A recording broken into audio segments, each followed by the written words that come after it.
Hey! What's up? Yeah. Was trying to divvy out candy real quick before we got started. It's okay. You can get that candy out. Hello, everybody, and welcome back to Charisma Plus. We're on episode 3. Yay! Someone told me at the end of the last episode our audio got jacked up. Oh no! And we fixed it. It turns out that I smacked the board over here or something. But we're all good now, so don't worry about it. All right. So, first things first, let's do some fan art that you guys made some stuff. So let's look at it. Yeah. We have, as soon as I get over to my editor page. Whoop. Yes. Oh yeah! There it is. Ribbon boy. Hey, he's looking good. Tachi. No. Yeah. Is that Helen here? Yeah. Needs so many more birds in there. Birds. Got the birds. Birds. And he's got his Birds. got his is that your guild thing or is that something else? That's my Raven Queen emblem, I think. Oh, okay, cool. Oh, very nice. Let's see. Braid going too. Yeah. So I made a board. Oh yeah. Good board. Yup, got all kinds of stuff on it. Cool, yeah. I like it. Let's see Stuff on there. each character. We got who's that down there at the bottom left? Is that That'd be me. is it Megatron. Megatron? Definitely. Transformer. It's definitely the stuff to con. Yep. That's a real dirty man right there. Yep. Yeah, that's the real Minx Misty. Yeah. Oh yeah. What else we got in here? We got Bam. I love the cartoon art. Yeah, So I good. love that art style. Yeah, so good. What is all this? Let's It's see. so cute. Osron dies. Does says something. Shit. And she's like, boy. The shirt says why. Like it's so good. Like why? So good. Yeah, it is. So this is from last campaign. Yeah. Yeah. Nice. Nice. That villain. Ayo. Oh. All those feels. Oh, look at that. That's so sweet. I had to pull this one off the Twitch because it reminded me of what our table looks like. We even got the same. It's kind of the same size. stuff We on got there. the same Yeah. stuff on our table. Yeah, we got some oatmeal right now. Yeah. Let's see, we got some Galvan. Oh, yeah. Whoa. Swollen. Look at Swollen dude. Like Look a at 12 that. pack. Yeah. Carry the whole team on them.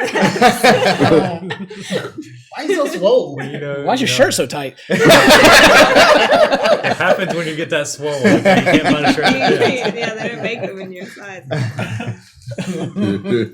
Dang. Oh, That's Tippy. like a real photo of me, but then typified. That's you with some shark teeth. That's so cool. Yeah. Nice. The tip. Here is the rat pile. Dude, I love how the red necklace. Necklace, yo. He's like, yeah, adventurers beware. That rat's got the hip. But look at that chain though, man. Don't worry about it. Got the chain. Yeah, it's cool. It's cool. I'm gonna get his mixtape. This Oh. is the babies. This is Aw. Ayo and Belle's kitties. Oh. That's so cute. That's very cute. Yeah. Half elf barbarian level 1. Cloaks were given to them by the parents as good luck. Oh yeah, he's wearing a Belle's cloak and yeah, she's that's wearing nice. Ayo's. That's so cute. Yeah. We got Billy. Oh, dang it, Billy. To us. Billy, not again. Billy, where's your hand at? What are you doing? Billy, what are you doing? Something, man. I gotta admit, your boy Billy though, the hair, like so good. Got the hair though. Beaver Billy. And then I forgot the name, but someone leaked their character in their game. Whoops. Yeah, they were that's awesome. That's cool. It's very pretty. I can't remember. I remember seeing that. I just can't remember the name either. I don't have it pulled up right at the moment. That is some really good drawing. They're all of the drawings are always good and awesome. That was good too. Yeah. Oh yeah. Good stuff. So, hashtag Charisma Plus, DND, D, the letter N, and D again. Send us your fan art. We'll feature it. Also, we got this new thing under me, the Charisma Plus with the characters on it. That was put together by, what was it, SEC? It's SECLTL Dev. Sick Little Dev, maybe? Not too sure exactly what it stands for, but he made it. Anybody? Secret Oh, love they made devil. it. I don't. Yeah, maybe. Oh, Secret I love. like Secret that. love devil. I don't know. It's Sick little devil. Sick little devil. Okay. Oh, yeah. Sick little Even devil. There we better. go. Even better. So yeah, so we I stuck all the stuff in there, and now we got that going on. Yeah. Let's see. Yeah. It's legit. All right, bump me over. It's bugging me. The camera. Yeah, I think you kick it every time. I don't know. Kick it. Yeah, center me up. All right, Stay. looking Here we good. go.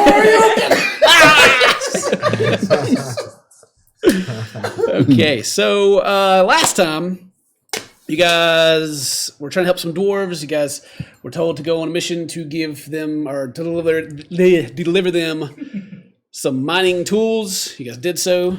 The treacherous boat episode. You guys found a labyrinth of some kind. You went down into it to investigate, where you guys had an adventure. Yeah, you guys went through, found like you saw at the fan art at the beginning, there was a rat with a chain. You guys got his necklace, opened up the first door behind the crypt, triggered a trap that I was mean about, fought a animated armor and some flying swords. Walk through some poop. And then you guys went to some poop. Joy Boy slipped through the poop. You guys cleaned them off. You guys found a couple of levers throughout there, pulled them, and you found a door made of flesh. And it seemed each lever pulled an arm that was holding the door back down. And as you guys did, this goat head kind of formed out of it and started bleeding and bang at Jamar. And what'd you do to it? Oh, I chopped it down. You just chopped his head off. You went into the room, and inside this room, you guys had there's been feces and stuff on the ground as you guys got deeper in here, and you went to a room.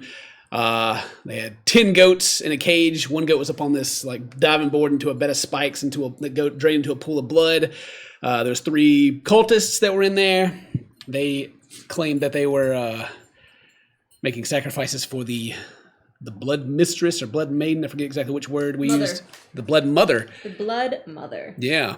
And you guys struck them down and killed all the goats. Found a key to the back room. You guys discovered that the bodies were missing vital organs, you had stabbed one in the head and didn't really feel the squish of a brain in there. All their blood kind of poured out as you guys cut them open. And Henry, you made a medicine check and got in there and pulled them open to see they had no heart, and all their guts were just kind of thrown in there. And then you guys went into the next room, and inside this room there was a pedestal with a golden statue on it, and it was a hand with a thumbs up. And there was almost like some disco lights started spinning around the room. It's pretty nice looking. But on the statue itself, there was a small little bluish purple worm that seemed to be feeding on its aura or such, because it was obviously magical and it affected the room. But every time it sucked on it, the room kind of became less blue and then came back. The lights came back on. You killed it, knocked it off. And as you did, the energy returned and a portal opened behind you.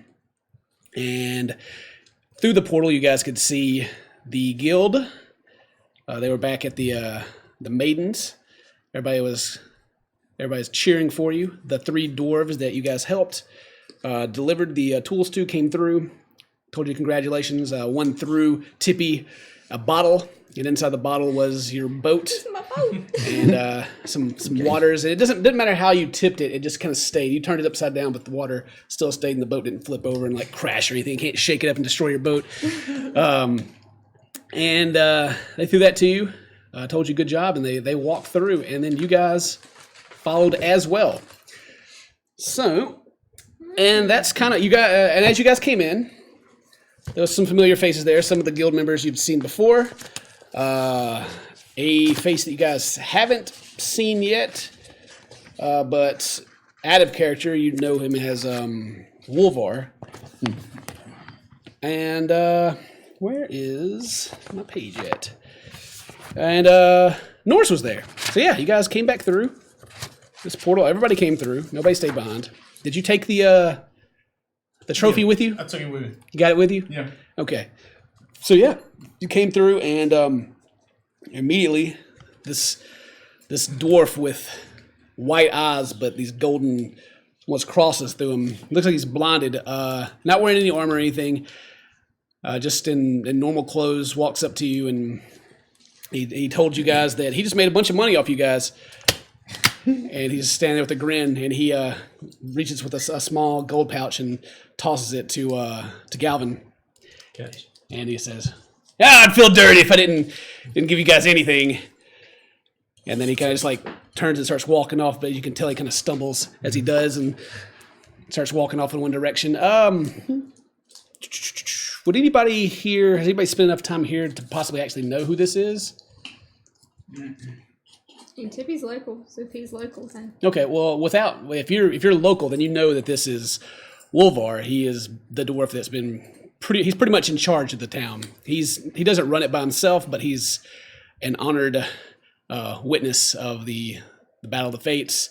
He used to be a paladin. Like, you kind of know his story because he tells it a lot.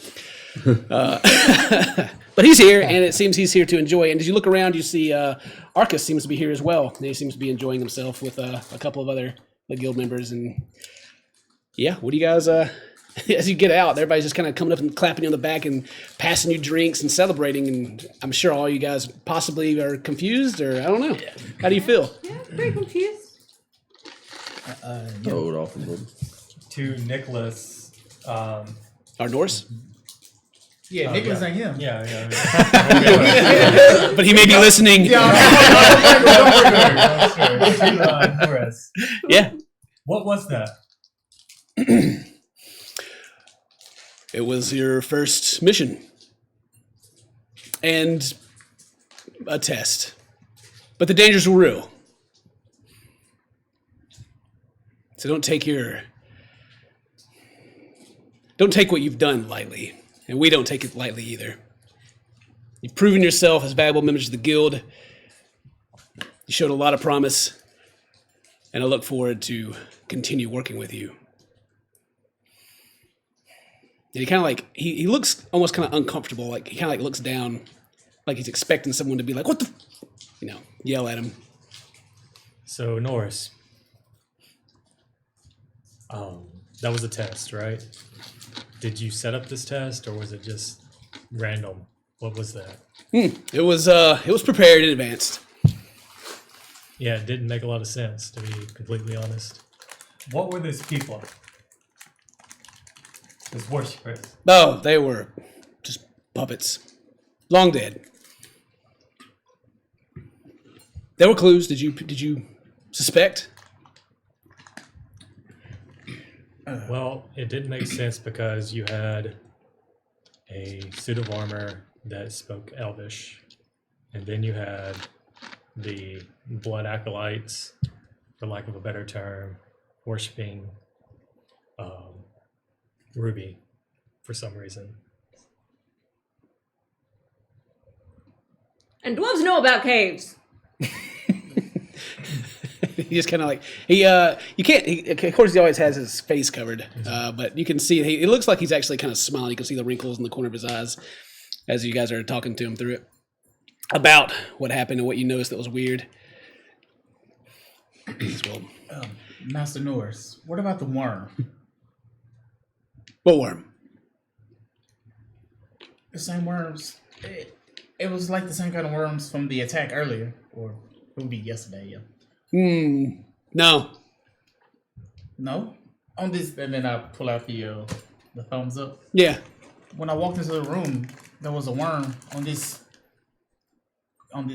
statue. He like quickly like grabs it from your hands and speaks a command word, and if anybody speaks Draconic. Nope. Nope. Okay. And he speaks this kind of harsh growl word, and the portal opens back up, and you can see back into that room, and he says, "Show me." All right, I'll walk back through. Yeah, and he follows you as you do. And I show him the pedestal. Mm-hmm. Yeah, and then the worm, as you just kind of fell to the ground after you killed it, just kind of lays there, and almost like this little purple pool around it. Yeah, and I just pointed at the worm, and it was as soon as I walked in, and our test was over, our trial. This worm was inside the room, like sucking on the statue. And he kind of picks up and rolls it over in his hand. Well, this doesn't make any sense. The first time we've seen anything like this with that dragon, and there's no way that this already 5 days travel away inside of a dungeon that we set up merely days ago.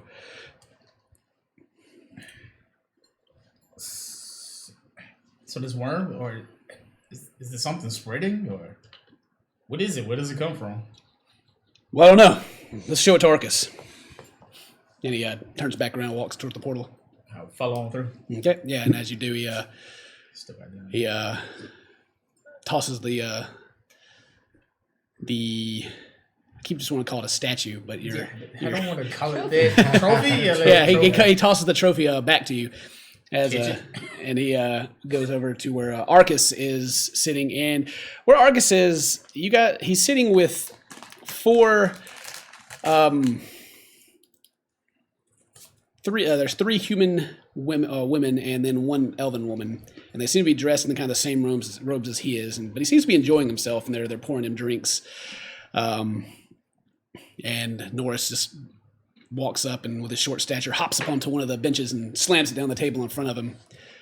And if you followed him over there, this place is loud and everyone's still clapping you guys in the back. And like, while all this is going on, more drunk people and sober are coming up and congratulating you guys and welcoming you to the guild and like asking you questions about like, one of them is asking you about what did you do to that one cultist guy, that weird, like a curse, and then one will like they just like asking all you different questions, and so you guys where you're at right now will not be able to hear what they're talking about. You just see that they walk by and he goes and slams something down on the table. You heard, you opened up the portal and went back through. You heard that definitely. Yeah. But with the commotion going on, you guys will have to move yourselves over there to hear what's going on. Tippy is receiving all of the free drinks that are being given to her. Mm-hmm. So Tippy's not really concerned. Yeah, Tippy's enjoying. She's enjoying the attention. Yeah. Okay, cool. I'll walk over to the bar. Yeah, I'll walk over to the table where Arcus is. Okay. Do you go back to the bar? He's at a table. Yeah, the table. Okay. The table, Okay. yeah. So you guys want to go over there and hear what they're talking about? Anybody else want to go over there and hear? I'm going. Yeah. I'm gonna go and order some water from the bar. Okay. Yeah. And they had there's like a bucket behind there, and he just kind of dips it and pours it into a cup and hands it to you. I take out my. But I mean, it's clean, so you don't got to worry about it. I take out my pot out of the backpack. Yeah. And I'm just gonna water it a little water bit. your plant. I'm not gonna drown it or nothing, but I'm gonna put a little water in there, make sure it's nice. Okay, but my way to the table. yeah, he goes over there and slams his fist down and opens his hand and leaves this worm behind. And as you guys approach, and you can tell that Arcus he's been enjoying his drinks. Everybody's here to have a good time, and it's kind of like everybody's here to watch the game. Really, you really get that kind of vibe, and you can even see the board on the wall. It's got like bets on your deaths and being maimed and such. Like a death pool? Like a Deadpool. But yeah, and like Arcus he'll look at it or not Arcus. I'm calling it Arcus. Artus is his name. Artus. But anyway, he sees it and you kind of see him like slowly look up. And where'd you get this from? He kind of pokes it a little bit. This is just like the ones from the dragon. And then of course Norris is like, he tells him that it came from the cave, and Artis just kind of shakes his head and kind of scratches it, and says, "Well, that don't make any sense. It's the first we've heard of these things, or seen them in person when the dragon crashed, and now they're." He kind of looking like he's asking for help explaining it, and Norris like 5 days away, yeah. And we didn't see it when we were there. But the dragon landed yesterday? Was it yesterday in the game? I think it was actually. Yeah. Yesterday? Is it? And he pulls out reaches into a bag, and his hand kind of goes deep into this small bag, deeper than it should, and he pulls out this vial and kind of scrapes it into this tube and corks it. Well, I'll look in. They're not worms, by the way. They're leeches. And they're feeding on the magic in this world, but I don't know where they're coming from. But this could be a clue. Maybe. I don't know. And he kind of just shrugs and like kind of takes another sip of his drink. Then as you guys are still standing around, he kind of like eyeballs you guys like... Artis, maybe they fell off the dragon as it passed by. Or maybe you have a bigger problem than you thought. True. Hopefully it just fell off, but then that means there's more out there. Well, both mean there's more out there. Right? He kind of looks to like one of the girls next to him, like, yeah. Like they approve like whatever he's saying. Like, yeah. Well, hopefully, yeah. Then he tries to compose himself a little bit. He does not. We'll figure it out. Good job in there. Yep. All very promising. Adventurers. Artis, is there any way we can look up maybe a history, maybe anything like this may have happened before? Well, that's a good question, but currently no. I have access to pretty much any tome or book that I desire. I haven't found anything yet. There should be something out there somewhere.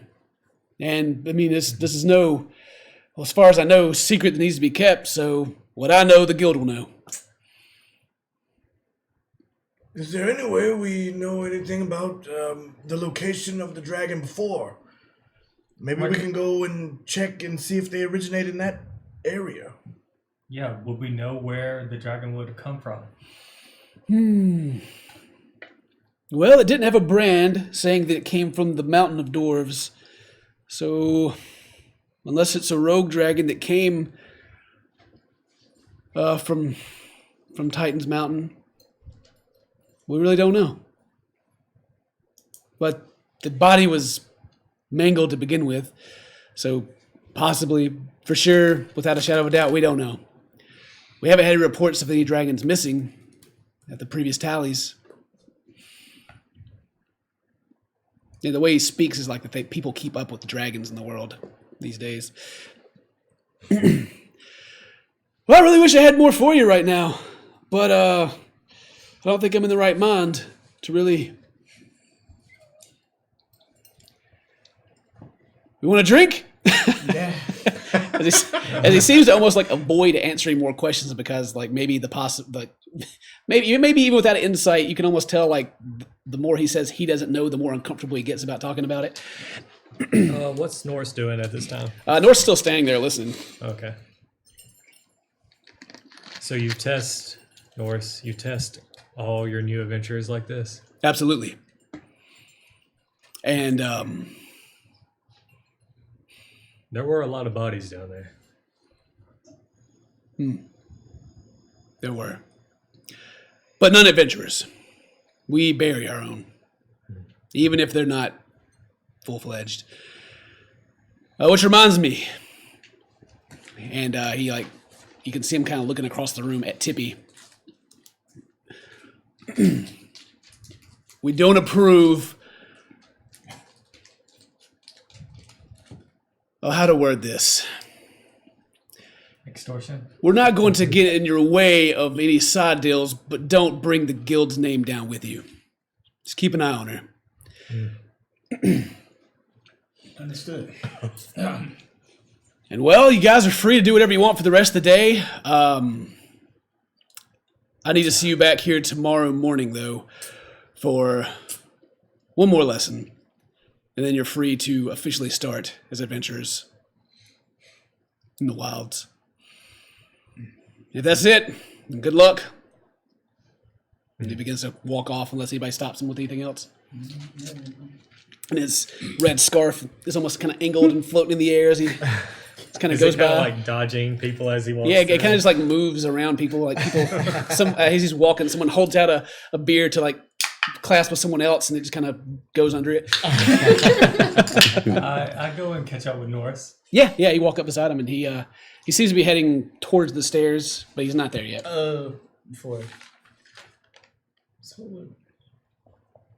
So how much was this job for? I'll open the gold pouch. Oh, inside the pouch that Wolvar gave you is 10 gold. Can you call up to Norris? What do you have for? Norris, what caused those people to move and worship that blood god? A blood mother is what it said? Well, the cultists there themselves were just animated bodies, thanks to which one was it? Kidius. Kidius. One of the Doran brothers that came through. He dabbles in such things, Necromancy. but and used in the proper way, we don't frown on it. Okay. Each their own. The Blood Mother. If you're not familiar, Ruby does exist in the world, but as far as we know, she keeps to herself. But she does have worshippers around, and you never know what you'll see out there. We just kind of try to make a situation of something pretty extreme. Do they all worship goat's blood? And he kind of like thinks for a second. Well, if with the wrong information, maybe, but no, they generally stick to more quality. Human. Okay. But she doesn't really seem to stop them, but I highly doubt she accepts them either. Maybe they're beneath her. I don't know. It kind of seems like he's just kind of reminiscing. And out of character, you guys know that Norris was around during all that stuff. And he waits and see if he have any more questions. He doesn't continue to try to walk away from you. He seems to be. He just seems to be just trying to do his own thing, but he's not trying to be rude to you guys at all. Oh, where's this Kidius at? Kidius? He looks around the room and kind of points over to a table, and you see the three brothers having a drink together, and they seem to be playing a game of rock paper scissors over something. Okay. Anybody got anything else? Anything else you want to do? At this point, you're like, as far as me giving you guys stuff right now, the rest of the day is completely up to you. As far as what happens next. You pay. What time of the day is it? So it took you guys half the day to get there. You guys were in the morning, so it is. It's probably about late afternoon right now. Late afternoon. Yeah, like the sun's not going. It's beginning to be a little orange outside. Okay.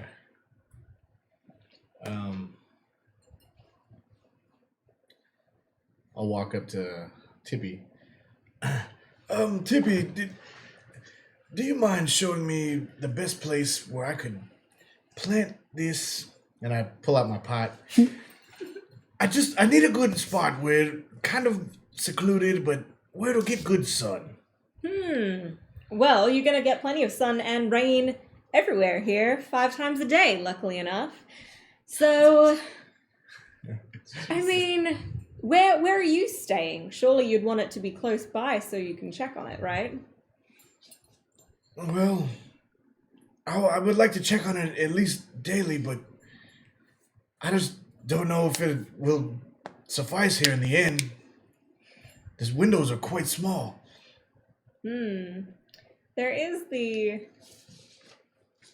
bathhouse is very close to the inn. There's also gardens around the inn. So. Oh, well, maybe I'll just plant it in the garden. Should be fine. Surely they won't notice. It's just a plant, right? It's a very special one. Hey, Well, I say go for it. Plant your plant. Be free. By the way, if you've been accepting all these drinks, give me a Constitution to say. Joy, what's to stop anybody from, potentially eating your plant if you plant it in the garden? Oh, it's more of a shrub. You're okay. won't produce any fruit or anything. Okay. And to be honest, I don't think they taste very good. If you say so. All right, Tip's going to wander over to Norris at some point. Okay, well, you need to catch him before he goes upstairs because seems like he's leaving the area. Excuse me, Hallinger was just talking to him. So you see them talking close to the stairs. In the tavern, there's the bar, and then there's the stairs that go up to where, you've been in his office before. Mm-hmm. And so after he finished talking to him, he's going to turn and begin walking that way if you want to stop him. Yeah, I'm going to stop him. Yep, and he'll turn around and watch you as you approach. So where do we accept our payment for this quest? For me. Okay, well, 30 gold is the promised amount. And then seeing as this was a game, a test, and you're all betting on it, surely we get a few of those winnings too. You know I would have bet on myself had I have known it was a betting opportunity. Mm-hmm. Sure you would have. And he kind of reaches behind his back, and you can see he has a coin purse tied that he takes off. And, just looking at it, looks probably has about that amount of gold in it. He just kind of hands it out to you. I take it. And you grab it, and he kind of holds on to it a little bit. Tippy. I'm not going to tell you to not take advantage of people, but don't do it in the guild's name. Of course. No, really, don't. Adventurer's honor, my friend. he just kind of looks at you. The way he's speaking, you just kind of get that he doesn't want to get on to you, but he's feels like he has to say something. Mm-hmm. And he lets it go, and like an awkward stepfather. Yeah. Yeah. But anyway, he gives you the gold. Excuse me. I take it. Dang, dang. Oh my! Goodness. Going off over What do there. you use that for? Oh, smart. Norris, when do we meet you tomorrow? I'll be here. Preferably before lunch, but whenever you get yourselves together.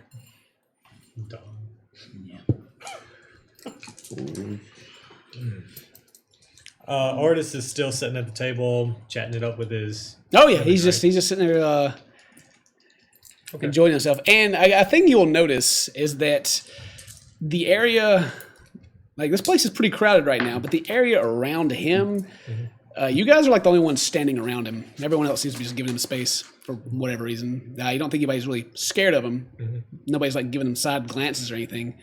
But there's just more room around him than elsewhere. Okay. I think I'm still standing close to him anyway. Yeah, you're still around. And I'll try to get his attention. I'll be like, Artis. Yeah, and he'll look up. You said you could have access to any book you wanted, right? Of course. I was wondering if you had access to books about legends or myths of this island. Well, most of those are carved in stone. You don't have any translations? Yes and no. Most of it we've translated, but it's all just simple one-word draw. But most of it, there's got to still be plenty out there. Oh yeah. But no great mysteries that have piqued my interest yet. Well, that's what I'm here for. I'm here to explore this island. Well, if you happen to find anything interesting, I would love to see it. I'll get back with you. I'm down in the Mage Tower. Are you from around here? No, yeah. Oh, there's a big tower out there, and I'm in it.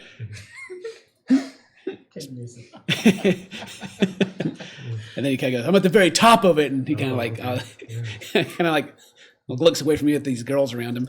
Are they oohing and ahhing at him? And there's at that they're like, well, we live there too.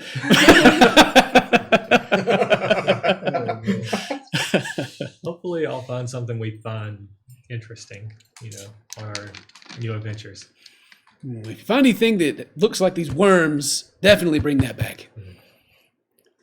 I don't know if this is going to help you either, and I'll pull out the vial of dragon's blood that I picked up and hand it to him. Oh, yeah, I'll look it over and let's see. Yeah, and you kind of like, oh, what's this? Well, I picked it up when the dragon fell yesterday.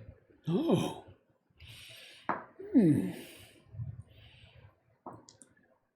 Well, Is there anything odd about it? I don't know. We had some samples of dragon's blood, but it all came from the leeches themselves. Can I have this? Kind of looks back at you. Is that a yes or no? It's yours to keep. He hands it back to you. I'll let you hold on to it. All right, whenever I'm finished with it, I'll give back what's left. If you want it. Sure. I mean, it's dragon's blood. It's gotta be worth some money, Oh, right? I'm sure it's quite valuable. And yeah, and he'll put it back into his pouch. And take another big gulp and put it down. Whew, feels good to blow off some steam. And one of the girls like picked up the bottle and started pouring him more. And he just kind of sits back and yeah, I mean he'll small talk with you. But I guess as far as like stuff involving the dragon and such, there's really no more information that you'll get out of him right now. Okay. I was mainly after like if they had a tome of like something that happened on the island. Oh yeah, like some history. Yeah. Yeah. And then if just chit chatting with him, you'll be able to learn that nothing is really known about this island. Humanity has been living on the other continent for the past 1,300 years, and yeah, no one's ever visited. There's nothing really known about this place, and there's ruins and there's signs that there has been some civilization here, but nobody knows where they came from, who they are, and they even seem to be humanoid. Okay. I'll wish him, a good day and nod to the ladies. and they they're nice. They wave, but they go back to fawning over him as he's their boss. Wow. Gross. I'm gonna go to my room because I'm still quite injured. Okay. How many did you guys get? More than one day, or do you need to get another day? With because they still charge you for being in the guild, but I only bought one. yeah. Yeah. Well, Gavin, I guess that'd be it. Shall we go get paid? Who do we go to? Norris, of course. He's the one that gave us the He's already gone. request. Oh, he's already gone though. We can go find him. I'm sure he's not far away. Should we wait till tomorrow, or should we just do it now? I'd rather do it now so I can pay for my room. That makes sense. That's Balazar. That would make sense. I mean, I could spot you fellows until the morning if that helps. Well, I would like to go to the shop maybe before. Should we just get it now? Let's go. You're free to do whatever you need to. As always. I start heading towards Norris's office. Yeah, you do. Let's see. As you're walking, actually something quite hard bumps into you, and from the side, almost knocks you off your feet. And as you turn to look, there's someone you've seen before. You haven't met them yet or been introduced, but this very large humanoid in it's plate armor, but it looks like it almost doesn't fit him. He's kind of got this circular helm over the top, and he kind of looks down, and just you can't make out his face in the shadow of his helmet, but it's got the slits cut out and one across the mouth. And he says, "Excuse me." Yeah, you kind of just almost ran me over. Sometimes I don't see little people. You must be talking about you. You must be. I am shorter than you. It's okay, sir. You didn't bump into me. If you took your helmet off, you could probably see. Oh. But everyone will make fun of me. Who cares what other people think? You're a big guy. Anybody make fun of you? Smash. He kind of puts his hands together. Speaking my language. Bellasaur likes smash.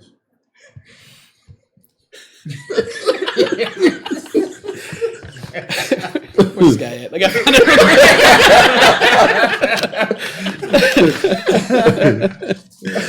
Oh, got his name. Take note of that. Where's he at? Oh, and he is a very large guy. He's kind of slumped just a little bit. It almost looks like he's walking to try to keep from hitting his head on the ceiling, but he's still got plenty of room. But he's a good 8 foot tall dude and very wide. And he says, "My name's Breaker." I'm Bellasaur. And he gives you a smack on the back. Take 5 damage. Nothing but a dust cloud. After that. And as he hits like your earthy body, just kind of dirt flies up in the air, and you kind of hits you a little bit. Make a give me a Constitution save real quick, just to see if he knocks the breath out of you when he smacks you. Nat 20. Yeah, you kind of don't even feel it. It's definitely a heavy slap on the back, but no trouble. I am Inryu. Phoenix. Nice to meet you. Be your friend. Yeah. He's strong. Depends on what do you mean by strong? Mentally, physically? I mean strong. Yes. Does it mean physically? Yeah. I've been trained in my temple, so yes. What is your strength? The mod or the actual strength itself? Just either one. 12. Yeah. And he kind of looks you over. And he looks over at you. Who win in fight? Between who? You two. Who's strong? I bet he win. Easy. No, you're right. I put 20 gold right now. He beat you no problem. And he says it loud, and like other people start to perk up. I have no reason to fight him though. I'll put 10 gold on that. Oh my gosh. And then you hear Jules, like she kind of stands up, and she's got a drink in her hand. Hey, the metal man will win, and you're kind of getting like this circle around you. As more people are in, and Breaker's just kind of like, yeah, he beat you easy, and he kind of is like amping everybody up. Who win, Dirt Man or Little Metal Man? Metal man, this is just a form. This is not even my true self. Oh my god. I'm sorry, I just caught the meme of this is not even my final form. So a sparring match. Well, I'm always ready for a spar, no matter what. But Guess I'm gonna have to show you some of this Ganassi strength. weird, like Sounds good. like something in my mind just wants to say something totally different. But weird. Then I guess we shall battle a spar then. Friendly sparring match. Actually, I kind of took all the damage out of that. And I'm not gonna lie to you. Oh yeah. Right now, I'm not in the best shape. Handicap then. Make it easy for a weak man. And then somebody else, I'll put 20 gold on the metal dude if he looks hurt. Ain't like I ain't take a hit either. It's gonna really depend who goes first. When they see I'm dead, but it's okay. Yeah, me too. I'm at 4. I'm at 4 too. Yeah, it's gonna be a good fight. All right. Well, And everybody seems like we around like, yeah, cheering you guys on. roll this initiative. Yeah, I guess so. So, Shall we spar? so you guys agreeing to do it? Yeah. I'm putting 5 gold on Balazar. Yeah, all right. Putting 5 gold on Balazar. Everybody think my AC high enough to survive this fight. It's not. Yeah, don't feel bad. It really depends on who goes first. Yeah, Alright, and I don't have this. It doesn't matter. You can just roll a 19. I put 5 on Inuria. Okay. All right. What'd you tell me, bro? So yeah, roll your initiative I then. had 8. What do you get? You go first. Yeah, I got 10. All right, Balasar goes first then. Go first. God. Yeah, and so are you using your axe?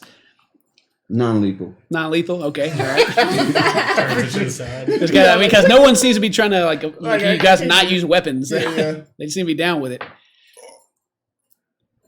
You hear me? What'd you roll to hit?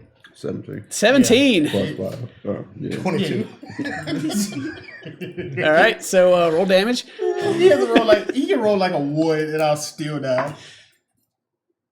Is it max damage? No, You didn't die. No, I did because I ain't got before Got a HP. 6 or a 9. It doesn't matter. You say 6 is fine enough. All right. Well, the fight starts and everybody's cheering like for this fight, and then he just takes his axe and smacks you in the side of the head, and everything kind of goes, bzzz, and then you fall down. I have no HP for this. Whatever. You're unconscious. And whoever bet on Jamar to win, award yourself 10 gold. Heck yeah. You bet 5. If you lost, you lose your gold, unfortunately. Roll higher. It's all roll higher. Can anybody get him up? And like as soon as he falls, like it's like the circle around you just kind of like everybody kind of runs in, like someone like scoots up beside him and like kind of puts their arm around him, like taking a drink. And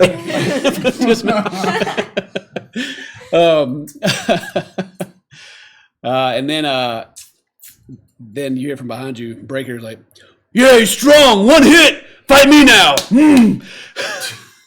And he swings at you. Well, does a 16 hit you? Yeah. All right, you're unconscious. I'm not even going to roll his damage, but if you're the strength's pretty up there. But yeah, and you turn around and just you fight me. Pooh!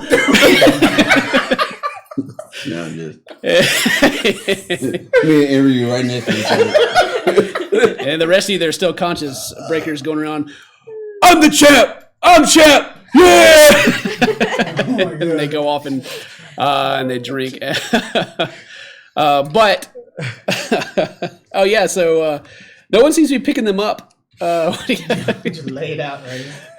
Everybody seems to be just kind of like walking around them now and like not even paying any more attention. Am I gonna have to like turn in my character sheet over? I'd go over and make sure they're still alive. Yeah, they're still breathing. It's non-lethal damage to both of them. Just gotta wait in the morning, man. All right, so You can it's leave time better to than- leave. He's And gonna wander out to the docks. All right, Tippy, you collect your gold and you kind of just dip out as they're I watch the fight, try to win my money, and then leave. okay. Do you try to sneak out or anything? I mean, I don't feel like I need to. Okay, so but you dip out, and she doesn't sneak, so anyone that cares will notice that she leaves. So what do you guys want to do about your compadres on the ground? They're still breathing. They're fine. They'll wake up eventually. Yeah, that was fun. I started pulling in you to a table and sit down in the chair. Okay, yeah, you pull them up and put them in a chair. No problem. I'll do the same with Balasar. Yeah, you get them and put them in a chair. Yeah. And I just in case I can't spare the dying on both. And as you guys put them like some, a couple people come up and like slide drinks on your table and like congratulate you guys more, and everyone seems to actually like you guys are fitting in. Do we wake up? Or we just at the table unconscious. You're unconscious for now. All right. When you're unconscious, what is the rule to get back up if you don't catch a heal? Is it do you just take your rest until you get healed up? I don't Just go remember. to sleep. I don't remember what it is. Both of you just make a Constitution save for me real quick. Let's do 21. When the shit matters, you don't. 5. 5? Okay. Well, yeah, he sits you up on the table and they kind of like slap your cheeks a little bit and they wake you up. And you come back online. Reboot. Something on It's like the little reboot. Files are going by.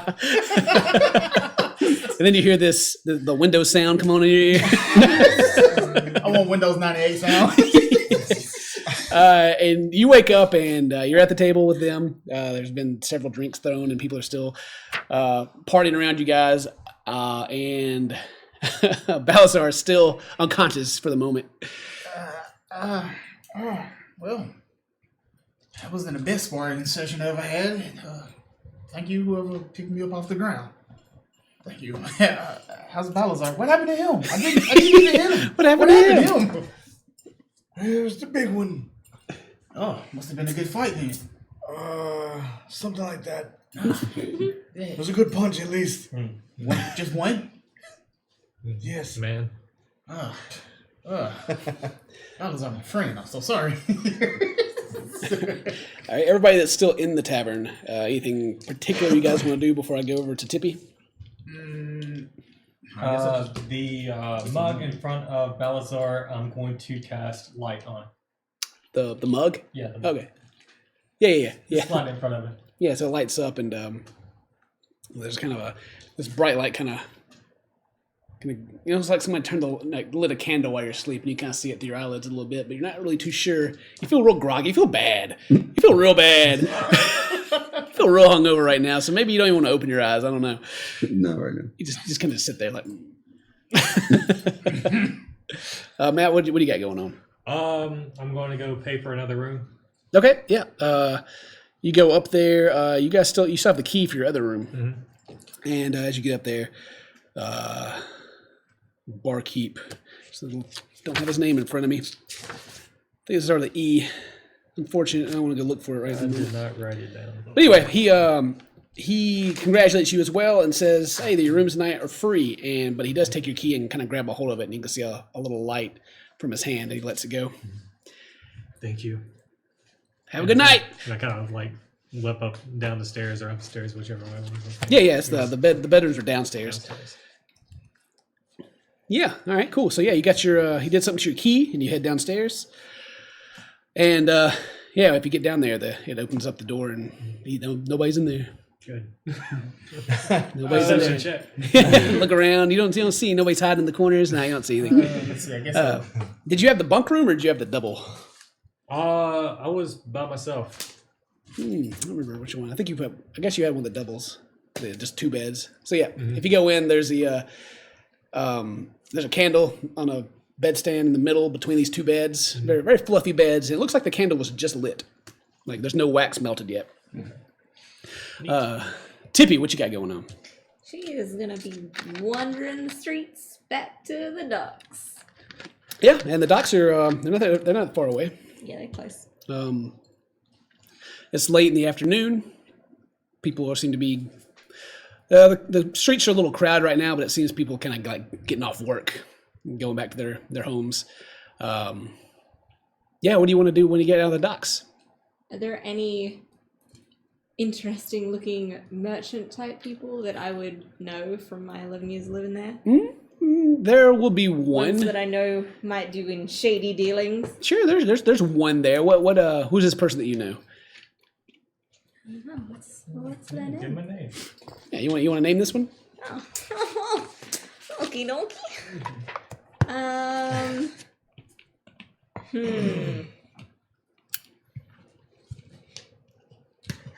Yeah, and I got like a bunch of lists over here if you need a name. Nah, her name's Margaret. Her name is Margaret. Okay, yeah, you found Margaret. Write down Margaret because I'll probably forget where I wrote her name like I do everybody else. Yeah. What is Margaret's specialty? What does she deal in? Is she like a fence? Is she? Yeah. She'll buy goods that are hard to sell, and then she'll go sell them. Mm-hmm. Okay. Yeah, and so Margaret, she is she a human? I don't know. You don't know? What do you want her to be? I'm making her all up. Yeah, this is your person you're making up here. All right. She's a gnome. She's a gnome. Okay. Yeah. As you walk up to her, and she's got this little cart that she just kind of sells stuff in this cart, and she kind of looks at you with her one good eye. Tippy, I haven't seen you since yesterday. Hey, Mug, what's up? all these tall people around here. She kind of spits in the ground. They look down on me. I show them. Get him in the ankle. Step. Yeah, look, get their toes off. They don't know what they're missing until it's gone. Sometimes I steal the shoes. Just one, though. Oh, Margaret, you're a killer. Don't tell anybody, though. So, look, I might or might not have acquired a very interesting artifact that I know is worth a lot, but I am not too sure where I would, where the correct buyer would be. Well, you came to the right gal. What you got? All right, and I pull out my dragon's claw. And she kind of like holds her hands out. Do you hand it over to her? Yeah, I'll hand it over with a very watchful eye to make sure she doesn't swap it out for a plastic one. Yeah, so you keep an eye on her. Okay. Yeah, and she grabs a hold of it and she looks at it. Well, this is a big claw. What's it from? This is a genuine dragon's claw. What? Real deal, Mog. How did you come across this? I sorted off the beats foot myself. No, the one that crashed right over here? Yeah? She kind of motions over, and like the area that the dragon crashed is actually just like 100 feet away. Yeah, I got up in there and took it. Hell! I'll be. They didn't take this from you? Well, they can't take what they don't see. That's right. She kind of looks it over. Well, it ain't worth nothing unless you have a buyer. Exactly. And the right buyer will pay a whole boat's fixing amount. You can give me an intelligence, just a flat intelligence check. Sure. 13. 13. Okay. Yeah, you do know that this a claw off of a dragon is that is almost like some people will consider it like to be like a relic almost. Yeah. You don't just find these things laying around unless the dragon has died, or something. Their toenails just don't fall off.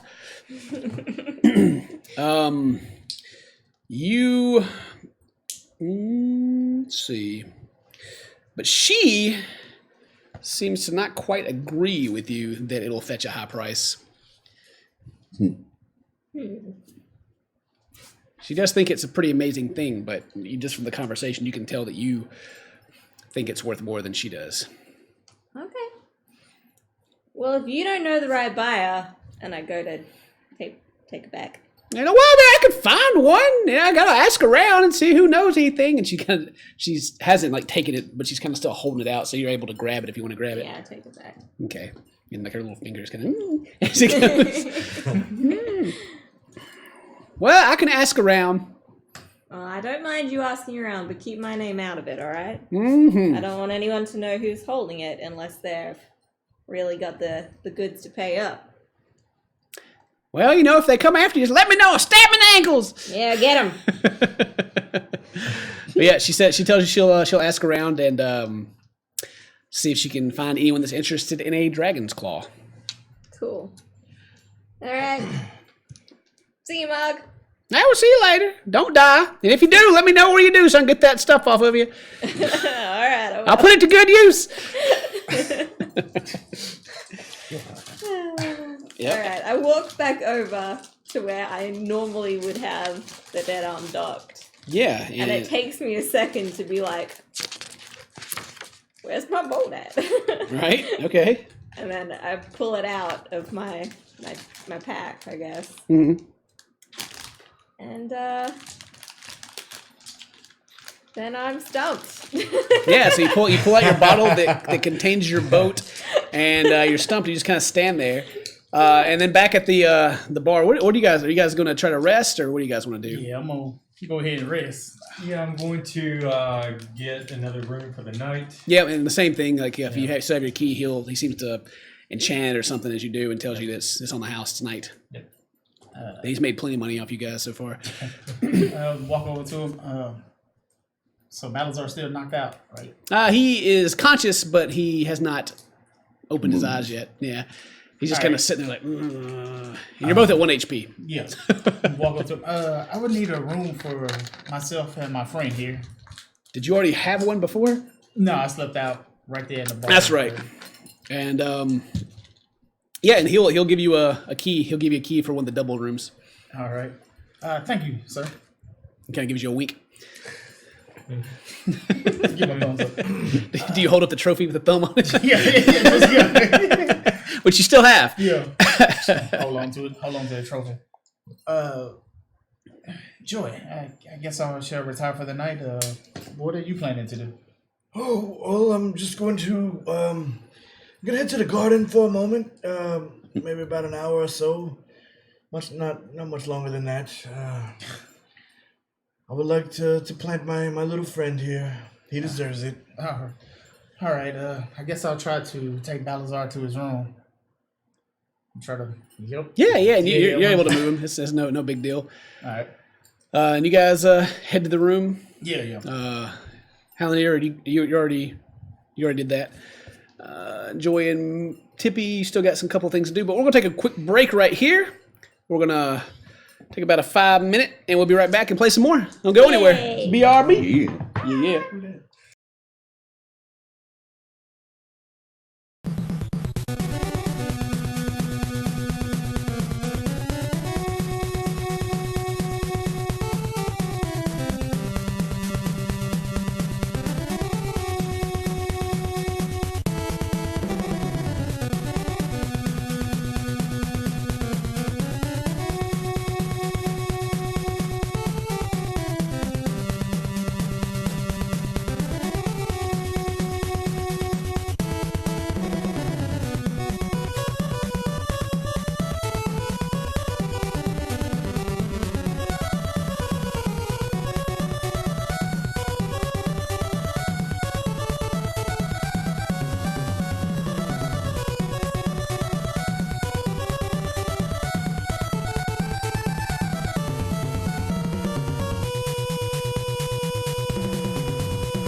Hey. Hey! Yeah, I was just waiting on God dang it. Why does this work when I'm not? Okay, there we go. Turn the air conditioner off. Welcome back. We had a break. The break's over. Half the party is, or most of the party is taking their rest right now. Tippy and Joy are trying to get something going on. Tippy, you're back out there with the water. You got your boat and your bottle in your hand. What do you want to do with that? I'm going to decork the bottle and kneel down and try and gently place it in the water. Yeah. And then I'm going to say, go. Okay, so you got the bottle in your hand. You place it down in the water. Yeah. You let it go. Yeah. All right. You let it go, and the bottle just kind of floats. Thank you. Okay. Just kind of floats in the water. And then you can see a little bit of extra water starting to get into the neck of the bottle, and it's starting to like turn a little bit. Okay, pick it back up. Yeah, you pick it back up. I look around to see if there's anyone on the docks that happens to look smarter than myself. You look out to the docks for someone that looks smarter than yourself. You look like no, not on this dock. This is the this is not the harbor. Yeah, this is the this is the one where they don't care if it burns down. So yeah, what well, if you have any arcana, you can like maybe try to see if I can figure it out. Yeah, see if you can like use what you know about the magics. All right. Shablamo. Hey, 21. 21. So most magic items need like a command word or something to work. Yeah. And then you also know that there are these magic bags, but if they're broken, the contents come out of them. So maybe if you break this item, that could work. Or not. I assume that the neck of the bottle isn't big enough for me to like pull the boat out. Yeah, it will not fit. No. Yeah. And well, even though the top is open, like, and you turned it sideways, the water that has kind of gotten in is still separate. Like it's like the ocean water that's in there. The boat itself seems to be just kind of in stasis almost, and everything else around it doesn't seem to be affecting it. Well. All right. Tippy is going to get out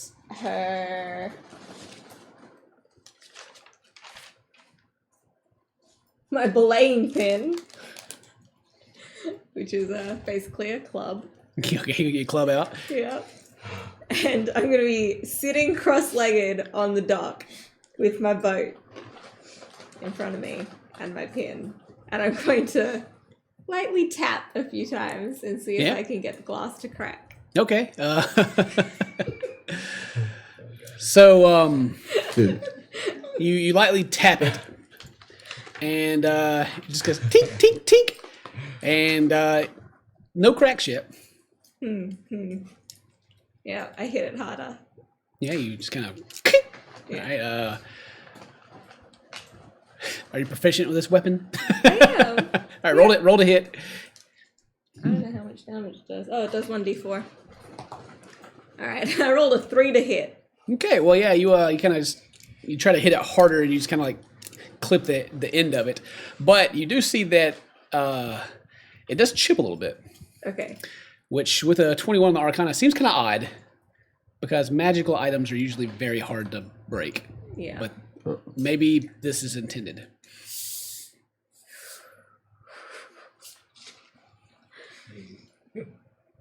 I'm going to get down into the water. I crawl over the edge of the dock.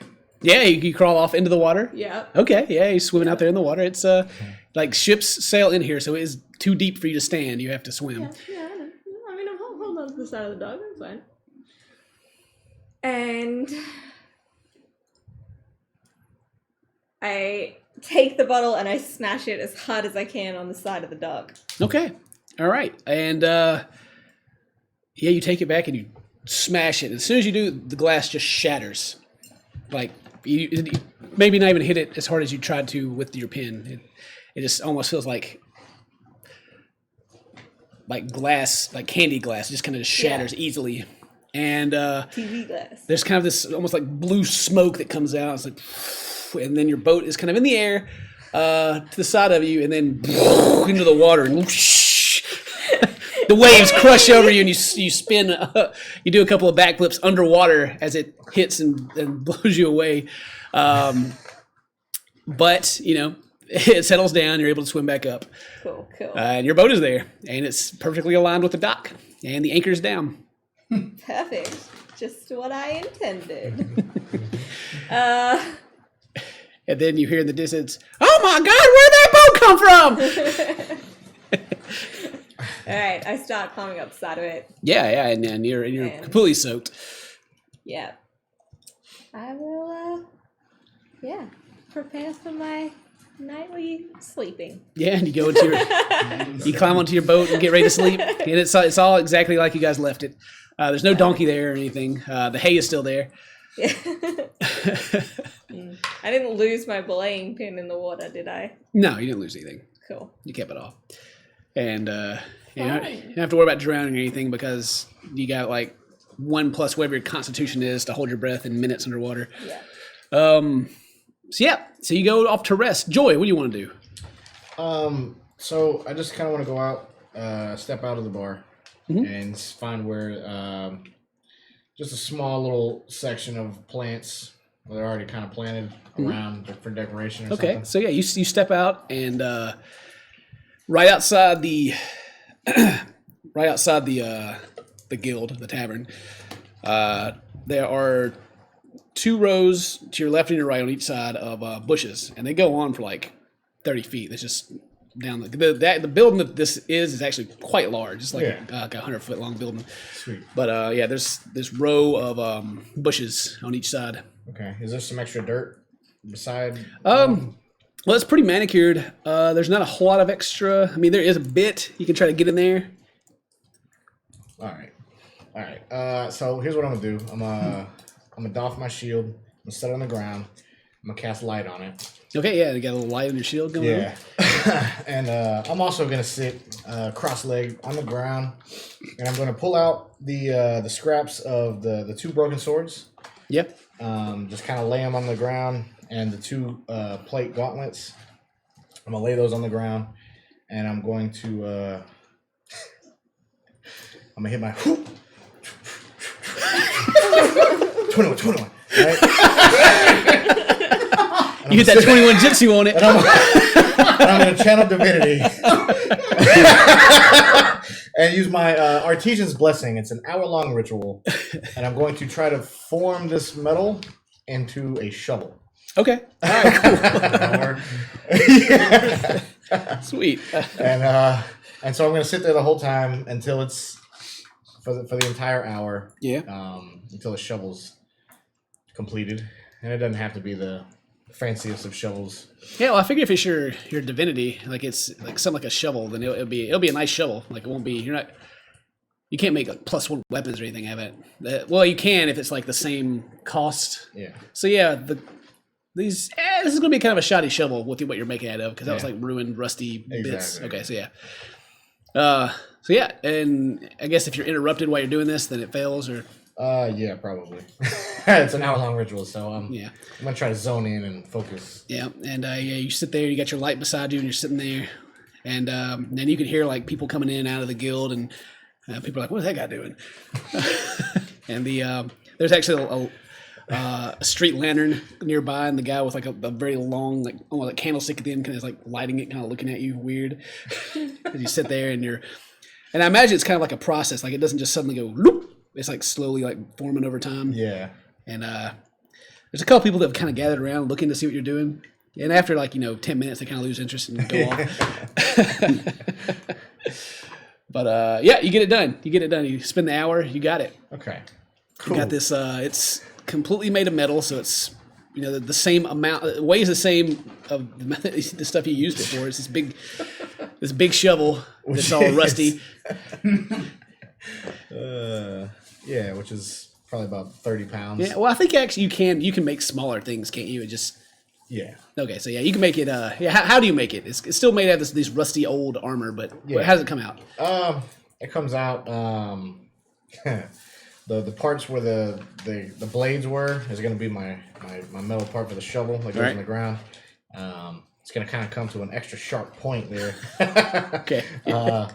And then the handle is kind of going to be like some of the gauntlets, and it might be like a finger.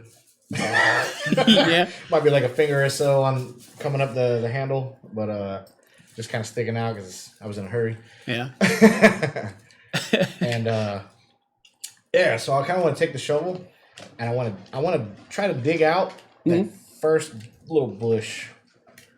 So you want to like dig up some of the bush? I want to dig up some of the first little section. Yeah. Yeah. I mean, you can because they're all individual bushes that are there, and you can dig it up. Right. And I think what you've made here is also almost essentially like a javelin as well, because it's got the sharp point.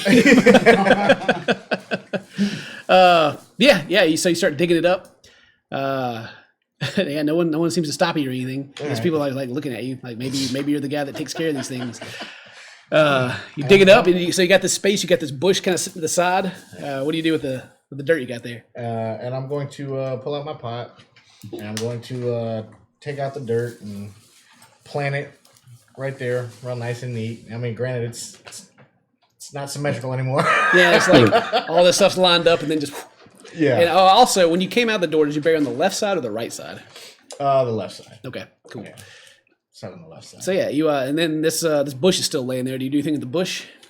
It's probably too big to fit back in my pot. Is there anything in this pot that you have, or do you just? Not anymore. Oh, okay. Oh, you took what was in the pot. Yeah, Okay. Yeah. Well, I guess I'll plant the whole. I'll just set the whole pot in the ground. You just put the whole thing in the Yeah, ground. the whole pot's going. in the ground. Okay. And you bury it to where like is any of the pot sticking out of the ground, or you like bury the whole pot? I'll bury the whole pot. Okay. I'll kind of leave the shovel and the extra bush on the side of the guild building right there. Yeah, he's kind of leaning up there. And Yeah. And, okay. if anyone's around, I'll be like, if anyone would like these, you can have them. It's a wonderful plant. I'm sure it will look really nice around your home. And then I'll head back in. Yeah, and as you are starting to walk in, you hear this voice behind you, and it's kind of like, you go, "Hey, you Joy?" Yes, that's me. And you turn around and you see this young dwarf, like real young, like maybe like 18, like don't even like he has like stubble on his face, you know. But the thing that sticks out to him is like his hair is like perfectly swooshed over and this black hair, like his hair's perfect, doesn't even move in the wind. And he kind of like looks and goes, "Bro, it's Joy! It's my boy Joy! Oh, I've heard all about you, man. I'm a big fan. Dude, can you? And he kind of pulls out like this, like kind of like almost drops like this feather and like this this inkwell. Can you like sign my parchment here? I mean, if you would like, but Yeah, I'd like, bro. what if I've done nothing. Bro, you're like the big dude that goes around and he cares all about like all the dwarf stuff, you know? And then like you got this like you're with this group of like adventurers, and I just heard you guys went through like this big crazy thing. There was like a dragon at the end, and you guys killed the dragon thing, and then you guys killed like some blood worshippers or something. They were like drinking Kool-Aid and shit. Man, I heard that. I heard they were screwing goats. They need to die. And he like holds his fist out like, "You the man." Oh, thank you. What is your name, young man? Man, my name Perry. Perry. Well, Perry, I didn't do a whole lot. I have a very strong group of adventurers that I'm with. Yeah, they're like the best, man. They're like very the cool people. They're like the Fantastic Six. Yes, they're pretty fantastic. And dwarves are pretty cool too. Yeah, I mean, we're all right, you know. And I'll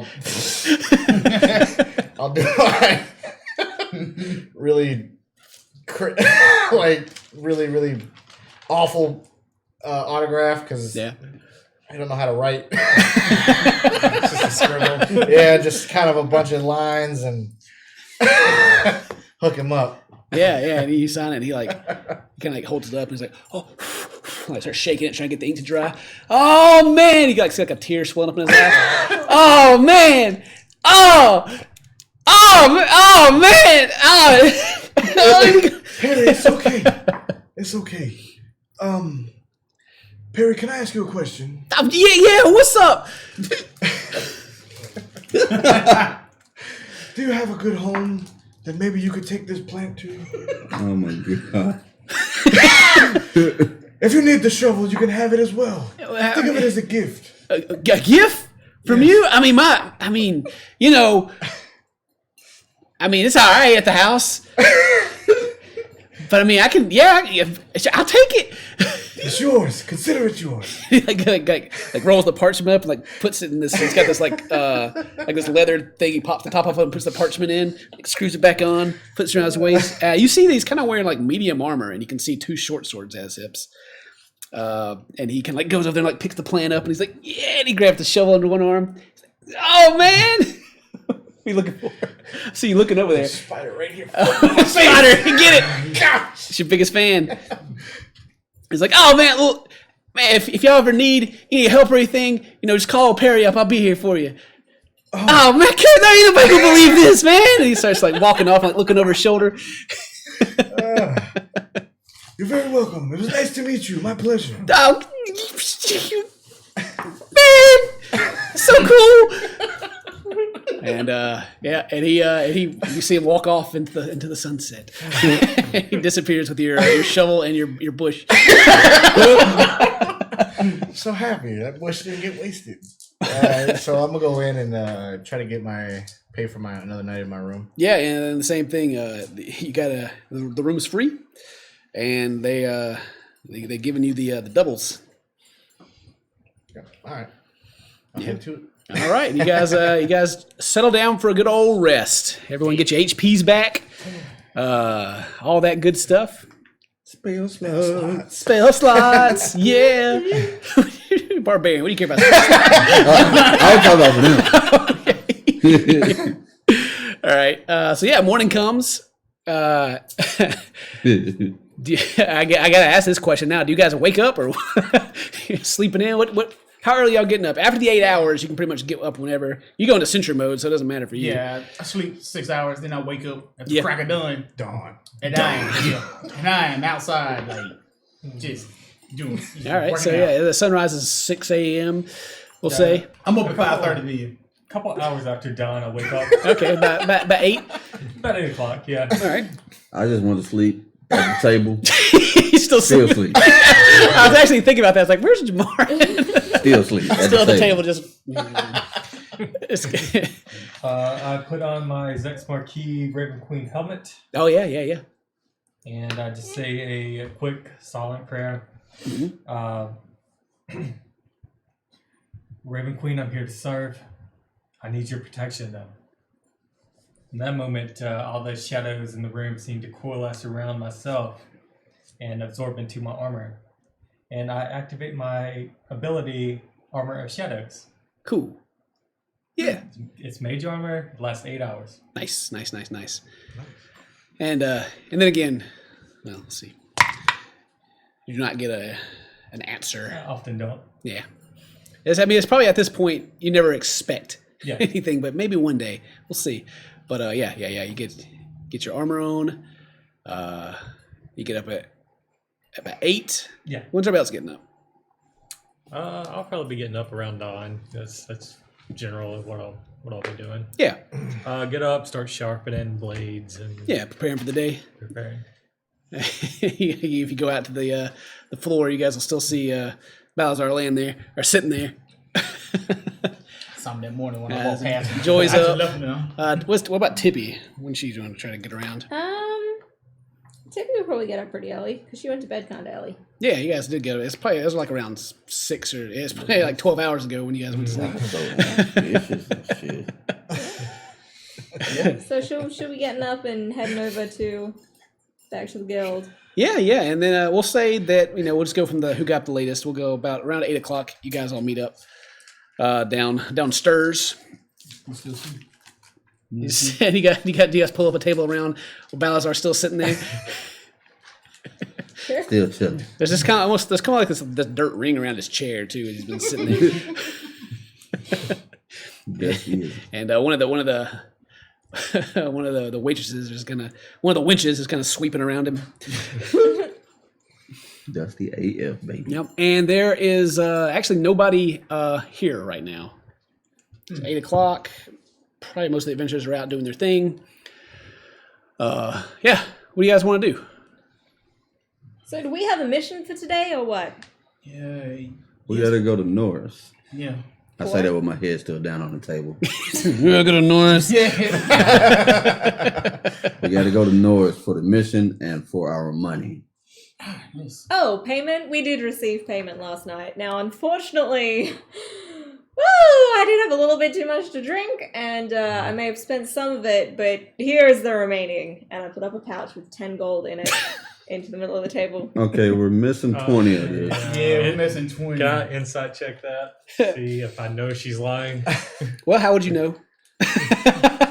Maybe by mannerisms. Or... Yeah, maybe you can find something. Roll deception, Mary, and then roll insight.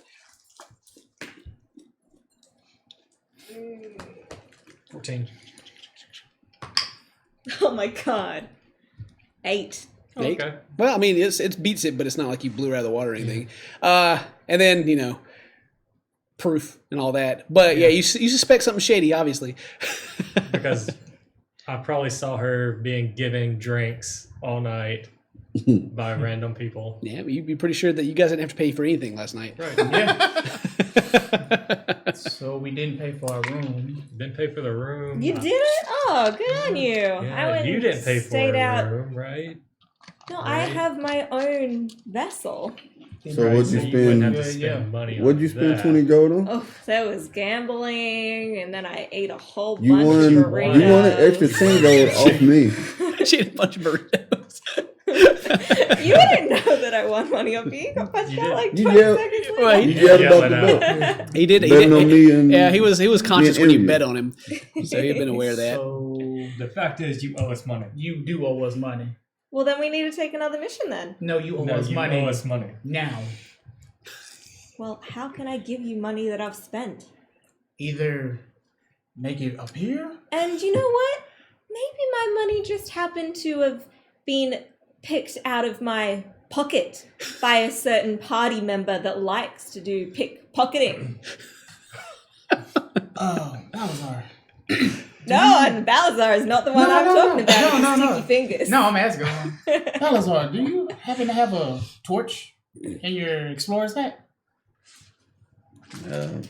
What do you need a torch for? Ah, yes, yes. Does anyone have a light? I got slide on it. Not like light. Can anyone set? It's Can anyone? daytime. There's a flint available in your explorer's bag. Yeah, go ahead and light it up. Yeah, you light a torch in the tavern. Yeah. Either Tippy, you can produce us money, or let's just start there. No, yes. I am not able to conjure money from nothing.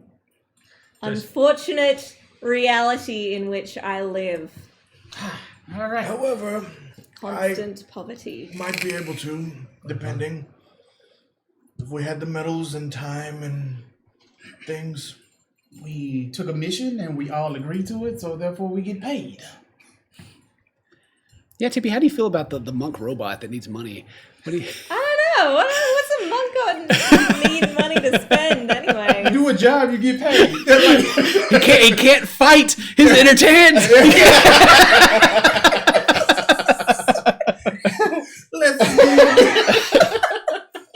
Tippy, the reason we took the job is to make gold. Aye. Not just your gold. Everyone's. You should have shared with us right as soon as you got it. Well, none of you were even around. You were all busy fighting and drinking, and we had a great night. Start walking to the dock. All right, yeah, he gets up and he starts heading outside. You wouldn't want to take another mission first? I'm about to take my own personal mission. Okay. Go try, boy. I'll walk up to the dead door. All right, so he heads outside. Yeah, what's everybody else do? Tippy, how can we trust you? You're obviously holding money back from us. If we continue on this journey, how could we possibly trust you? That's a decision you need to make for yourself. Tippy has been looking out for Tippy for as long as Tippy can remember. We were in a group together now. You signed up for this group. You have to be part of this team. Well, honestly, if it wasn't for my boat, we wouldn't have even gotten there in the first place. You're about to lose it. You're not there. You're not there. I was about to say we could have actually walked there. It's not like the boat was the only way to get there. But you do not know whether or not you would have survived, and you will never know. We barely survived on because your that boat. is past, and we can't go back and replay that. So, according to history, the facts of what happened is we lived due to the dead arm. Barely. And we should all be Listen, thankful. friends. I know it's tough. I know we all needed the money. Wait a second. It's not about the money. Didn't you receive winnings from that other guy also? Yes, and I'll throw it out there. The money does not matter to me. And Yeah, as you mentioned, he's like, yeah, and he puts it on the table. Listen, So now we have 20 out of 30 gold. No, that's 20. There's 20. It's actually 10 out of 30. That's 10 that wasn't even included in our 30 that is missing. friends, listen. What would Scrine do right now? Scram would fight for the money. Listen. He's the god of power. And with power comes responsibility. And we all have a shared responsibility right now. And that's to the guild. We must complete our training. I will spot you guys gold if that is what is important. Wait. You're talking But about. we need to team up. You're talking We need about to work together. And someone go get the robot. You're talking about responsibility. You're talking about responsibility to all of us, but you're letting her get off with the responsibility of sharing. She hasn't been reprimanded for anything that she did. She took a good. Listen, Scrine wouldn't point fingers. They wouldn't last long.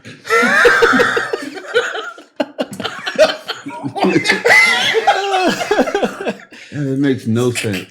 As Joy Boy seems to be pleading with the party to move on to the next job, but Henry has left the building. Torch in hand. Yeah, so what do you guys do?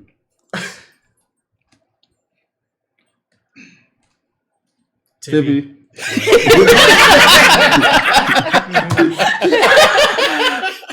Everyone's very disappointed in their pirate comrade they have. I'll put it this way. I'll go with the team or whatever y'all decide.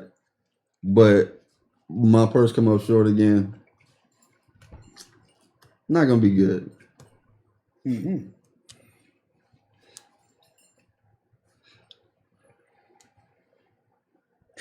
As the interview begins, he still continues to walk down the.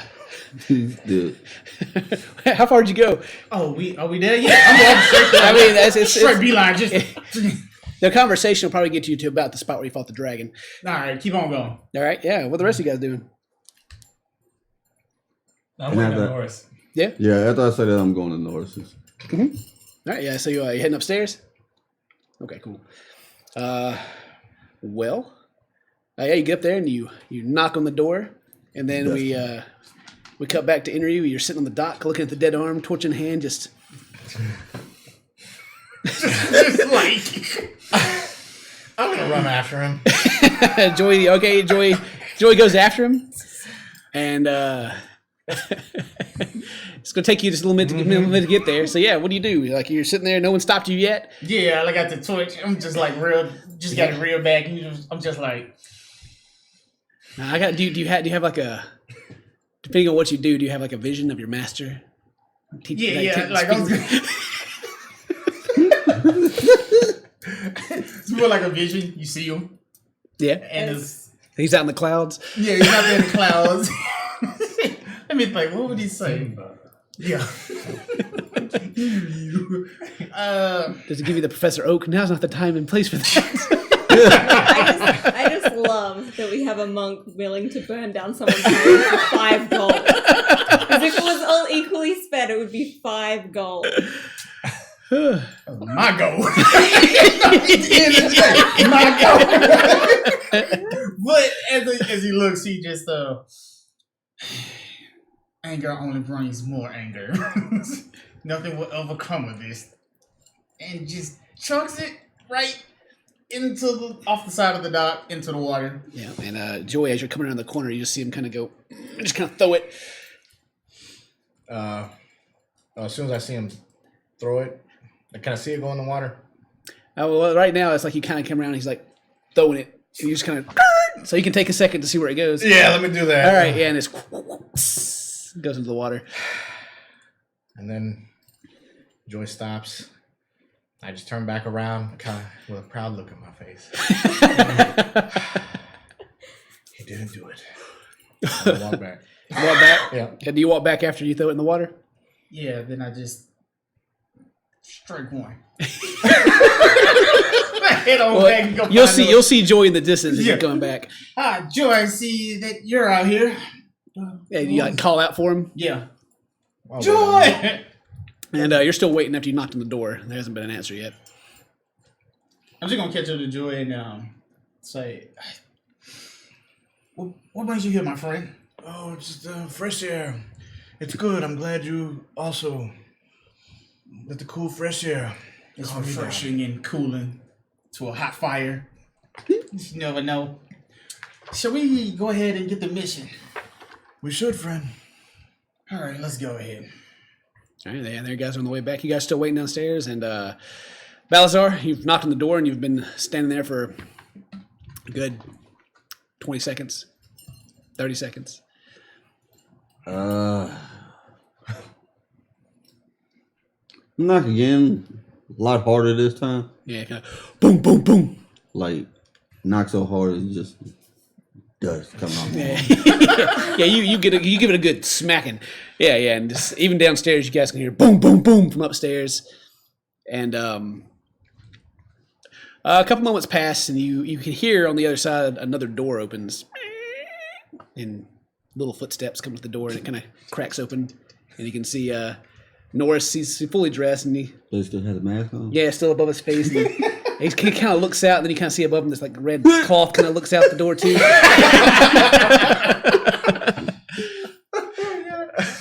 And he says, "Oh, Balazar, what time is it?" Morning. I'm not sure. I got in a fight with. I don't even remember his name. Breaker. Yeah. Yeah, he broke me. So we're here for the. Well, I'm here for the mission. And Right. Is it just me and him up there? Yeah, he's opened the door, and you can see there's nobody in the room Nobody with else. him. Yeah. Just for the record, don't give our gold to Tippy. We'll consider another test. Growing closer together, because she's your responsibility for now.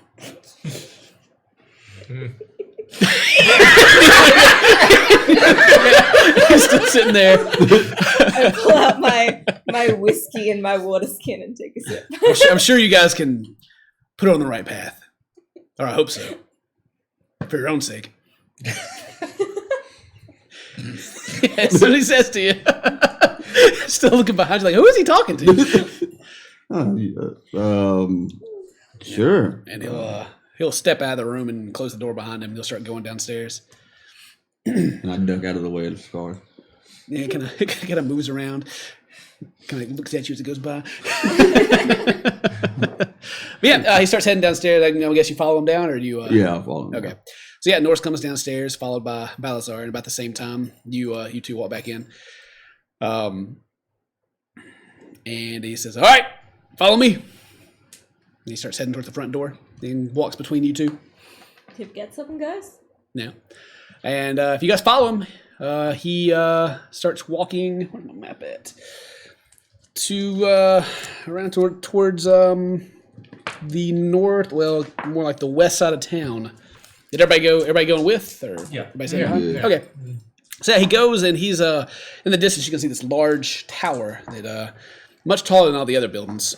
It's just looks like it's made of simple stone, and on top it's almost kind of like this blue like sphere. It's not a circle, but it's kind of like a half sphere on top. And yep, he leads you guys to that direction. Those that are either familiar with the city would know that he's leading you towards the Mages Guild. And yep, there's two very large wooden doors in front, and as he walks up, they kind of just open. And you don't see anybody that's opened these doors. They just kind of. What would you see as you walk? As soon as it opens up to just a completely open, like a white marble area. You can see blue carpet on the ground that kind of leads to the center to the fountain in the middle. And this fountain is of a dragon, and it's kind of turned and coiled, and the water flows from its mouth into the pool. And as you look up, it looks like just blue sky. Like it looks like the sky's above you. And there's just little orbs of light that just kind of flash through the air. A lot of very magical things. You even look around and see a cup that just kind of is pouring itself into another pitcher, and there's a mage around it. They seem to be trying to, they seem to be practicing simple magics and stuff. You see this little blue hand that's holding the cup as you get a little closer. And then there's a lady in robes, in the blue robes that they have, and she greets and calls him Master Norris as he comes in and asks that you all follow her. And she leads you to the other side of the room where there's these cylinders, and they seem to go up, and kind of these platforms just kind of silently come down. And they're about 10 feet. It's enough room for everybody to stand on. There's no guards or anything to keep you from seemingly fall off. But she steps on it and waits for you guys, and Norris steps on. Anybody else want to... Anything you guys... Stopping to give you guys the opportunity to do anything if you want to. Just keep following. As we pass the fountain, does it seem colder? The fountain itself seem cold? No. Okay. I'm just gonna kind of take in the cool magic. Yeah. What I'm saying. And there's just there's more just kind of just whatever simple magic things you can imagine. This just seems to be kind of happening everywhere. There's several people on this floor. They're just doing different things, and some are just reading books that kind of float before them. As they some guy has 3 books. He's kind of flipping through one and goes over and flips to the other one, and things like that. Yeah, you guys get on this platform, and you immediately feel yourself kind of get heavy. It's almost kind of disorienting as you're lifted up, and yeah, and then Norris and this woman stand silent as you kind of go up, and it's not like you're not actually looking into other rooms as you go. It almost seems kind of like you're floating through the clouds. There's a bunch of quite fog, but it's like you're literally going into the sky. You can see clouds going by, and then it starts to slow down, and you kind of feel the weight of you being pushed up come off of your body, and there is a kind of a door kind of shimmers in to place before you in this puff of cloud. And it just opens up. And it opens up into another larger room. This one looks more like a large office. You can see bookshelves all over the wall, a large desk with a very large chair behind it. There's a few, 3 other mages stand to the side, and they seem to be keeping notes and listening to what Arcus, who's sitting behind the desk, is saying to him, and reminding him of scheduled appointments. One being that Norris is here, and he kind of stands up and he says, "Oh, welcome, adventurers!" And he kind of shoos them away, and everyone leaves the room as you guys enter with Norris. There is it's kind of almost odd because you guys went to the other side and then you walk and you should be like not even into the center of this tower, but there's this room you're in and it's a large room, but there's a window that looks like you can see outside behind him, but it just from how it's made, it shouldn't be there. Like this room should be deeper than it is. And he welcomes you guys, and he just kind of like, welcome. Well, any questions before we get started? What's our mission today? He kind of looks down to Norris, and Norris kind of, well, now that you're officially a part of the guild, there are just some tips and things that you should never, ever do, no matter what, no matter who hiring, no matter how much gold's involved. One of those things is never, ever try to stop Belltone. Are you familiar with the name? Aye. No. The legendary hero? The Queen of the Sethalar, the Traveling Healer, the Maiden of Mercy. No matter who pays you any amount of money, never, ever stop her pilgrimage, ever. The second thing is if you are ever given a hit, and yes, it is okay to take hits within reason in the guild, but if it's ever offered to you, never, ever go after a member of the Hayes family. And he motions over to Artis.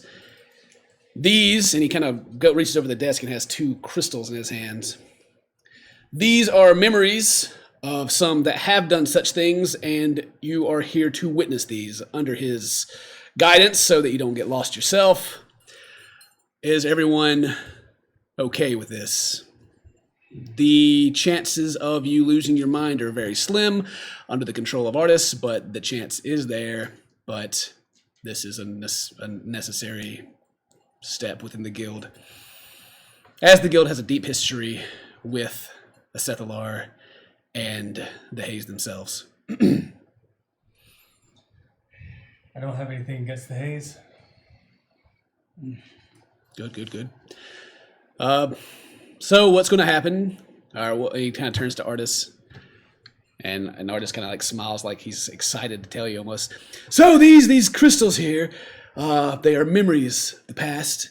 We're all going to lay in a circle here on the ground, and I'm going to channel these memories into your own minds. And don't worry, I've done this plenty of times. You're in good hands, but you'll be able to experience the mistakes of the past, just so you know. Apparently the guild has tried to tell people not to do these things before, and they don't listen, so this is just to make it abundantly clear what would happen if you do. So, if anybody doesn't want to partake in this, it's understandable. You can take that up with Norris, but those of you that are already, kind of claps his hands, and they almost kind of shimmer into existence, kind of these very comfy looking chairs. They're almost kind of in a semicircle, kind of like the chairs that you would lay down in while you're talking to a psychiatrist or something. You kind of hold his hand out. What do you guys do? Take a chair. Yeah, you take a seat? Yeah. No question? All right. Yeah, I do. Yeah. Hop up in the seat, but sit with my legs crossed. Mm-hmm. Like yeah, a you meditating stance. Meditative stance? Yeah. Okay. Is he still wearing the ring, the Frostbrand? Oh, yeah. Yep. Every time you see him, he always has it on. Okay. Yeah, sit down. Okay. I will as well. Can I run an insight check on him real quick? Yeah, if you want to. Just to see if, like, he seems like he's trustworthy. Mm-hmm. No, I mean, you can roll it. Yeah. Yeah, go for it. See how much you can get out of his extra things you can get out of his mannerisms. 4. A 4? Yeah, I mean, he's saying that you guys are A-okay and you find no reason to doubt him. He says he's done this many times. You're not too sure why this is a necessary thing within the guild, but at least he's adamant about it. Is Norris confident in his ability, I guess? Does Yeah, Norris has assured you guys that it'll be fine.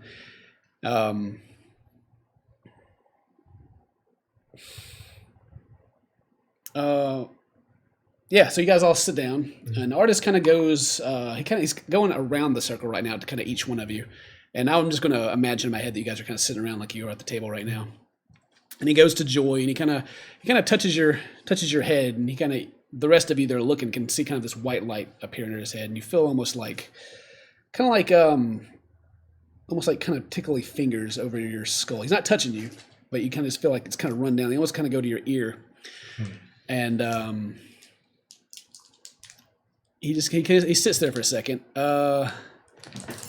Give me a wisdom save. Well, if you resist what he's doing, you can make a wisdom save. But if not, that's okay. I don't think I'd resist. Yeah, I mean, it's just like if you pretty much you in character don't have any reason to now, but you know he's doing something. He hasn't told you what he's doing. Yeah. But so if it's like you're just like, oh, I don't like what he's doing, but you kind of feel like almost like the surface, like your thoughts, you can almost kind of feel like they are becoming barren and open. You almost feel like everyone in the room can see him. Ooh. Yeah, I still wouldn't resist. Okay, yeah, and then maybe like you're kind of looking around the room because you maybe think they can see him, but nobody seems to be like, you know. And what would you be thinking about right now at this moment? This weird hand on my head. Mm-hmm.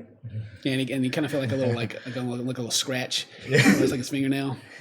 Just relax. I'm just making sure that there will be no complications. And you feel it kind of get a little heavier. And you are becoming aware that he is flipping through like thoughts of yours and like maybe even getting as deep as memories. But he doesn't seem to be going for anything that, you know, or do you have anything you don't want him to see? And you don't have to share with me what that is, but I don't think so. I think I think Joy would be very straightforward and yeah. No secrets, probably. And he goes through and you like start showing different things like kind of your admiration for the dwarves and maybe your goal to go and meet Scran one day. And then he kind of hear him just kind of like he just laughs a little bit. And then you kind of see this image. This is not a memory of yours. It seems like something almost kind of gets kind of stuck in between the cracks. You see this very large dwarf kind of standing with his back to you, and this large hammer over his back, and it just kind of fades away.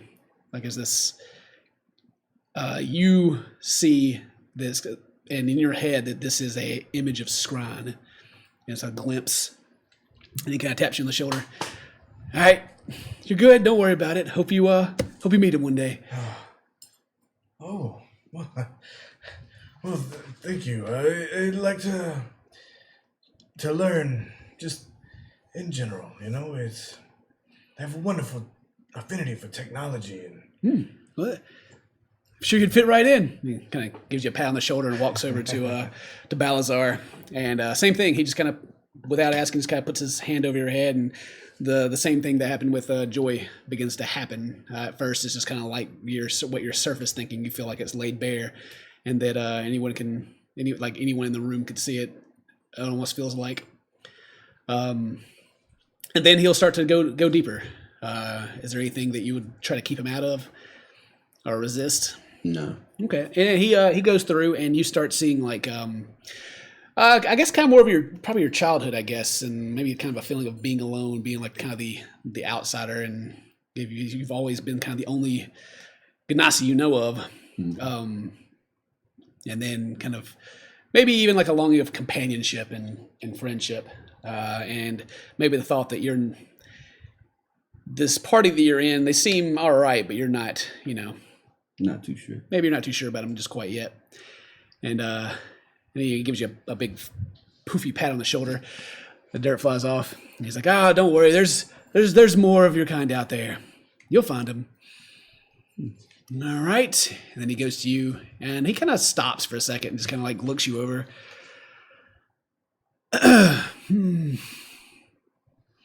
He kind of looks. He's kind of looking around the back of your head as you're sitting there. Yeah. And he said he kind of looks. All right, stand still for a second, please. And you kind of hear him like put his hands like around your ears, and he kind of moves them oddly, and then you kind of hear like a as your head kind of opens up, revealing your brain, and it kind of looks in, and there's several little odd little circles and wires that are and lights that are connected to it, and it almost kind of pulses as the rest of you look. Huh. And he puts his hand over it. And then the same thing as he starts going down into it. Do you anything that you want to keep him out of? No. And then there you kind of see the like the tragedy that it happened. He seems to be like actually looking through that, like what the heck happened to you? Yeah. And you see the face of your creator, the dwarven scientist Wiley. And the last picture you see of him is kind of he turns and goes, "Meh!" His eyebrow like wiggle up and down. Yeah, but then and he lets go and he kind of does the same thing. He actually just kind of takes the plates and kind of like awkwardly slides them back in and pushes them in and they click. And then he like gives it a knock. And then he kind of like takes his hand, just like slaps the top of your head. That should hold. But yeah, brain's intact. You should be fine. And then he'll go to you, Galvin.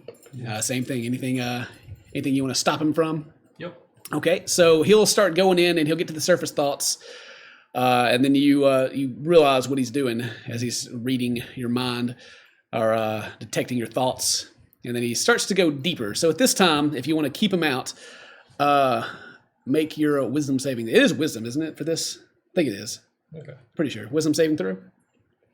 Keep him out. 19. 19. Okay, so you it's almost kind of like a hand reaching through your mind, and then you put this like almost like a mental wall up, and you can kind of feel him pushing on it. And he kind of feels around it, and he's like, no, we all have things we want to keep secret. If you don't want me to see it, that's fine. But do you mind if I look over here? And you feel him kind of pushing over away from that thing, and he's looking at about like the last 2 years of your life. Okay. You keep him out of that? No. Okay, so he goes over to that, and actually, for you, what would he see for about the last 2 years?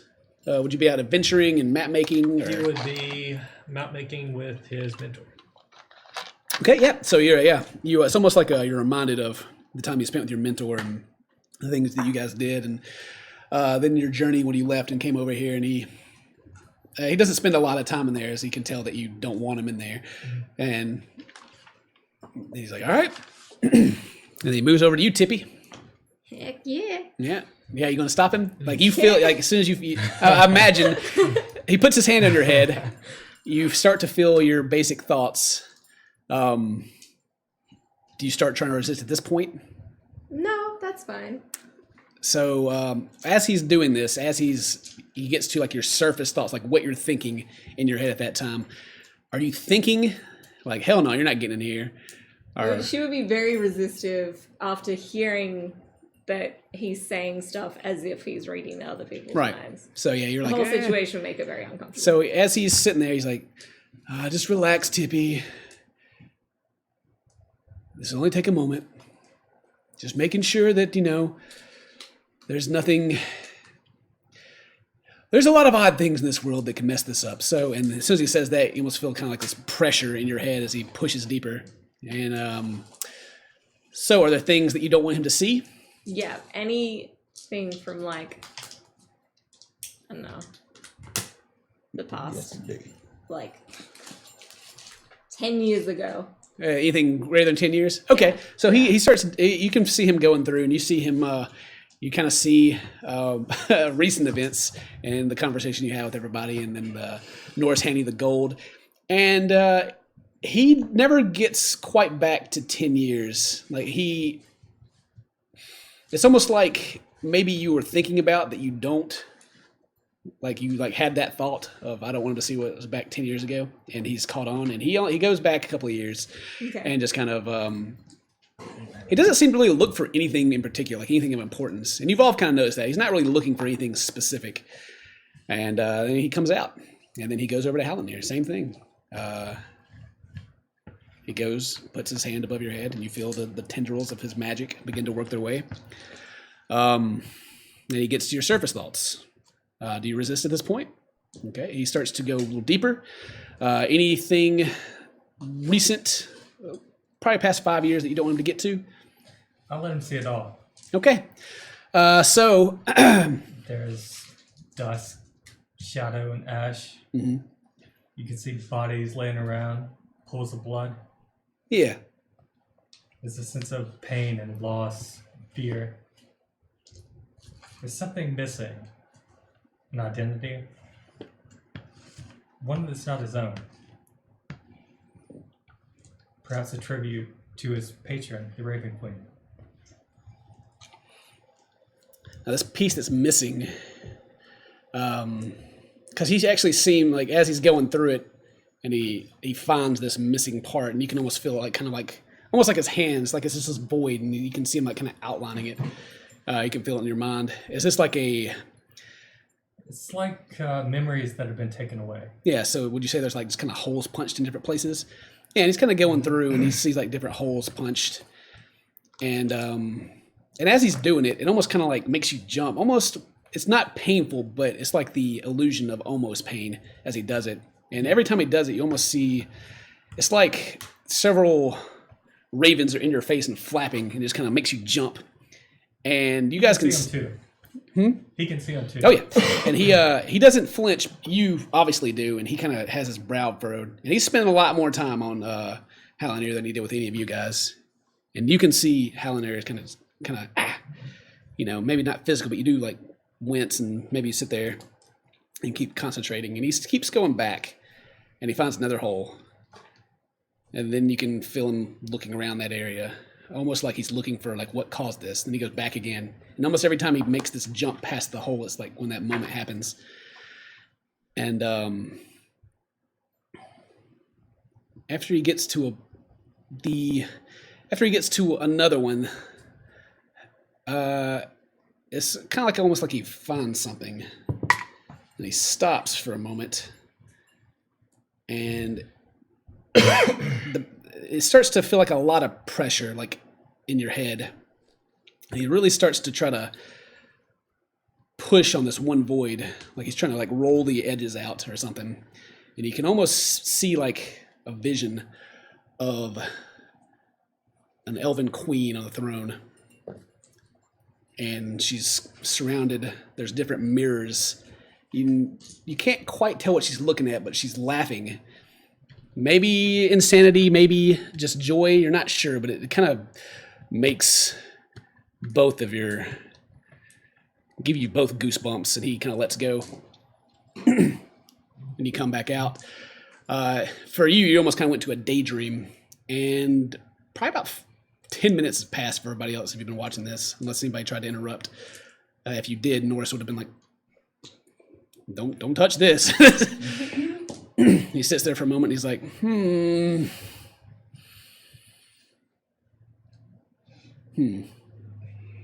he kind of just has this scowl on his face, and he just keeps going, He goes back to his desk and kind of jots something down on some paper and scratches his head. Who was that? Who? You saw her, didn't you? And he kind of looks back down to his paper. Go, you don't know? No.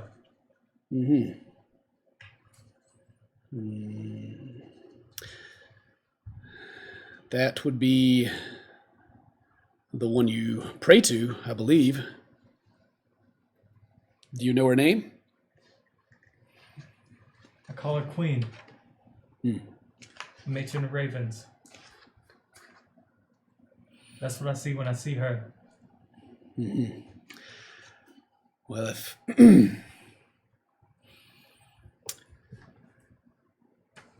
your mind is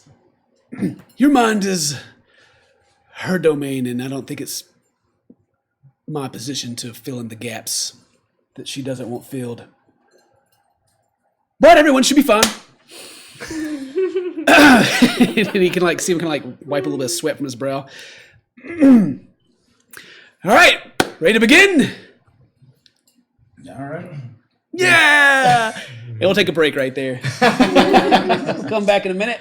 Don't go anywhere. It'll take about 5 minutes. We'll keep on going.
back, Charisma Plus. We had a nice break. Hope you did too. Before we took the break, you guys kind of got your thoughts read by Artis Simber for some reason. Apparently, it goes along with what he's about to do to you guys. He has 2 crystals and asked if you guys are ready. And he is now standing in between all of you. You guys are laying down, looking at him as your head's kind of sitting up, and he kind of holds one of these. The crystal itself is it's very dark purple, but like the edges where the crystal is cut, it's kind of cut down into a point. The edges are kind of a lighter blue. And you can see some runes and that same kind of blue in there. He kind of holds it up, and he starts kind of whispering different incantations. And does anybody? What languages? I speak Common and Infernal. Does anybody speak Celestial? I do. You do? Okay. So he is speaking Celestial, and what he's saying is not really any sentences or anything. It just seems to be like incantation of magic that you've heard before by magic users, and usually common or such. But he's saying them in Celestial, and then just a lot of words that involve like memory and such. And then it begins to kind of spin from his hand, and it's almost kind of like a little laser light show, like the same colored blue lights kind of go around the room, and they kind of slowly stop spinning, and then more come down and fold out, and they all kind of go right onto your forehead. And at this point, you kind of feel the same pressure that he applied to your minds earlier, but instead of him going in and pulling stuff out, it seems like it's pushing something in. Does anybody resist? Mm-mm. Okay. And so, yeah, you it's almost kind of like you're in a daydream, like you kind of forget yourself, and then you begin to see this vision before you. So yeah, it's almost like everything just kind of fades, like almost kind of watery in your eyes. You just kind of you can feel your body go limp. You're just kind of looking off to the side, and then your mind goes dark. And from this darkness, you kind of begin to see a form take shape. It's kind of in the distance. There's this candlelight that's blocked. You see kind of a large chair, and then kind of the outline of this plump figure. And then there's a desk before him, and he slams his hand down the desk, and the desk rattles. You can kind of like see his hand, and then it's like you are looking at this man sitting. You can't quite tell what he looks like. Ugh, excuse me. But you all, like if you try to, you're looking, but you're in no control. You can't control where the eyes are looking. But in this kind of scene, I'll tell you this, like your perception is going to come into play to pick up different things on your own. But you all seem to be this one person looking at this other man that just slammed his hand down the desk. Actually, we won't even worry about the perception thing. We'll just give it all to you. So he slammed his hand on the desk, and he says, "How am I going to make any money if she heals all the sick we have here?" And there's kind of this little noise of like a coin rolling, and you look down and you see a gold coin, and on the coin there's a silver, like a bird or a crow on it, and it kind of stops, and it kind of slaps off the table. And you see several documents, and then one that you notice that the eyes kind of sit on has the date, and from the date of today, this is like 180 years ago. This is an old memory, and the man kind of puts his head forward, and you can see him rubbing his bald head, and he says, "Just take care of her. She can't make it here. She finds out what we're doing, it's the end of us." And the head nods and turns and walks towards a large wooden door. You can see the candlelight that burned, and it opens into a brighter, not much brighter area, but you can kind of hear the moans of the sick around you as you're kind of in this makeshift hospital. It looks like there's just kind of beds around in this stony area, and people, they seem to be sick with something. You can see kind of pocks on their skin, and they're wincing in pain as several clerics are around the room. The symbol on the clerics, you see the symbol of Helm or Oseron, depending on how you name them. And as you're walking, you walk down the steps at the front of this open. It seems to be a temple that you're in. There are people being turned away that are asking for help because they have no money. And it kind of just, again, kind of waters out a little bit. And then you find yourself, you're sitting on a cliff. And on this cliff, stereotypically enough, there's this large boulder. And there's 3 other draped humans with hoods up. Or, well, you think they're humans. They can't really tell. They're kind of covered and they got masks above their face. But in the distance down this cliff, you see down a path, just a clear path, like the green grass around. It's a nice summer day. There is a woman, and she seems to be just kind of skipping happily, playing what looks like to be a blue ocarina, and little birds fly around her head. She's cloaked in complete white. And beside her is a bear that seems to just kind of nod his head back and forth as they play this music. And the song she's playing is beautiful. You actually see like a couple of like tears well up in the character's eyes as he seems to be kind of gazing off in the distance. Maybe he's remembering something, but you can't get what he's remembering. You only get what he sees. And one of the ones that are sitting down by the rock kind of turns. He says, "All right, this is our chance. Let's get him." And they go and get into position, get ready to pull. It's like, all right, they turn towards you and they say, "Let us know when she's in position." And you kind of move off to the side. You're kind of in a bush. They're not very far away, maybe 30 feet away, but you have a better angle for the cliff as you can kind of see under it a little bit. And as you're looking, your vision, you kind of look down and you reach into your pocket and you pull out and you have a gold coin in your hand with a silver crow in it.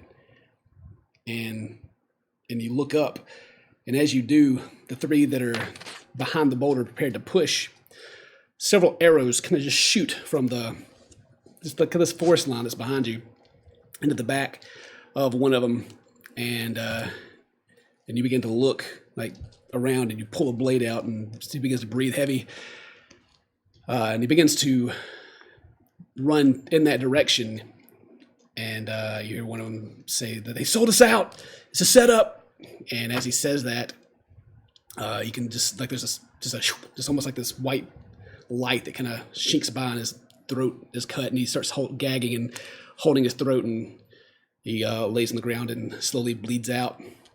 And the other one runs out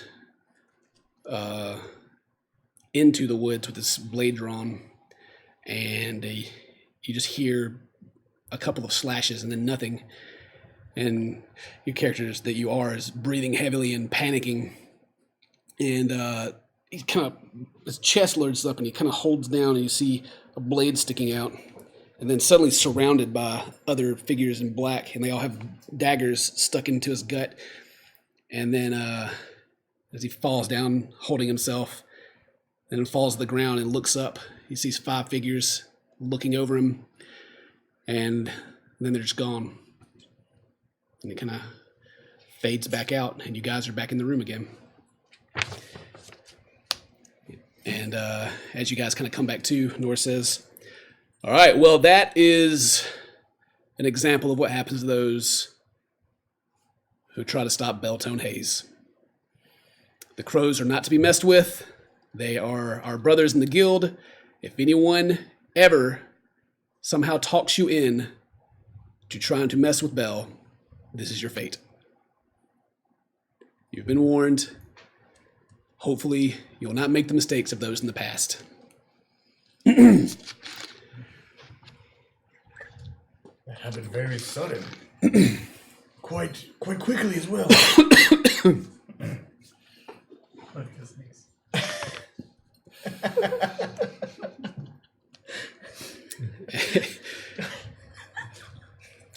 And then, let's see. Actually, as you guys came out of it, I need everybody to make a wisdom saving throw. All right. 5. All right, let me just start over here and just go around. What'd you get? 16. 16? 17. 17? 5. 5? 17. 17? 6. 6? Nat 20, 22. Okay. Everyone except for Tippy and Balazar. You guys, Okay. what'd you get? I get 5. 5? Okay, yeah. You three.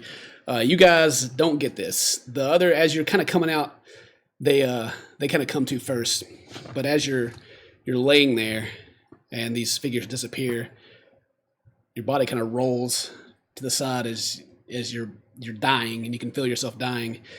You see this woman in white just kind of still skipping down the path, and then almost kind of from the shadows, a heavy foot in black plate armor steps in front of you, and the grass around it kind of dies.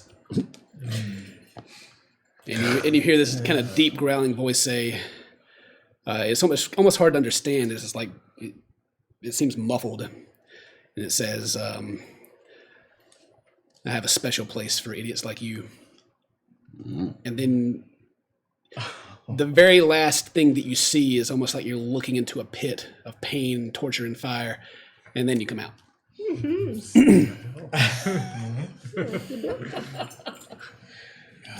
Out of character, you know that Owen comes and gets those dumbasses. Going straight to Owenville. But in character, you have no idea what happened. That was just came weird and with scary. Owentown.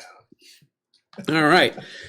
And so, yeah, that is that memory that bit that you guys got really stick. It's like if you wake up at night from a bad dream that you just can't shake. Like you're like, God dang, stop thinking about it, but it sticks in your head almost painfully so. And then Artist kind of goes around and looks at all of you. Everybody all right? Everybody good? So far. Who saw the end? What was that? What indeed? Very scary. Again, just don't mess with Bellatone Haze, okay?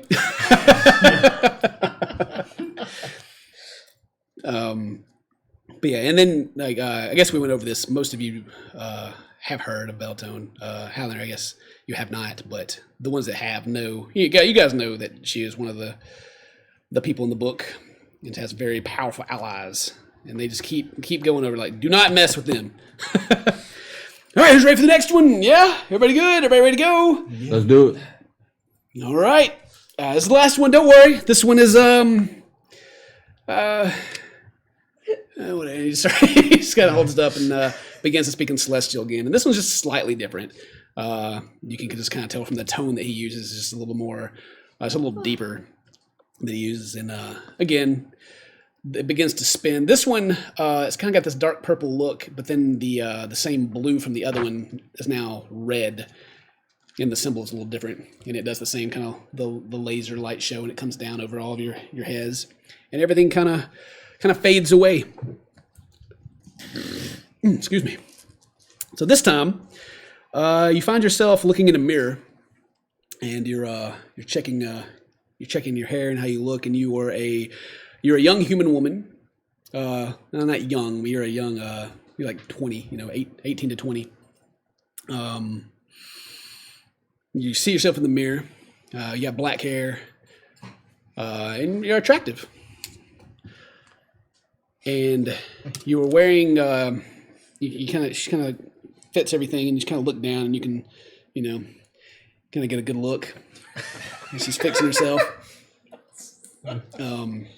But she seems to be in like some kind of uniform, like maybe like a waitress of some kind. And then she's in the kitchen. She looks around in the kitchen. The cook comes up to her and hands her a little vial of blue liquid. And he says, "All right, we pull this off. We'll be rich. So don't mess it up." And he kind of has prepared a tray. He's got different soups on there, and she pops the top of the blue vial and pours it into one of the soups. and then goes through the door out into the restaurant. This is a very lavish and beautiful restaurant. Tippy, you're local, but make me a history check real quick. You were probably the only one that would have seen this.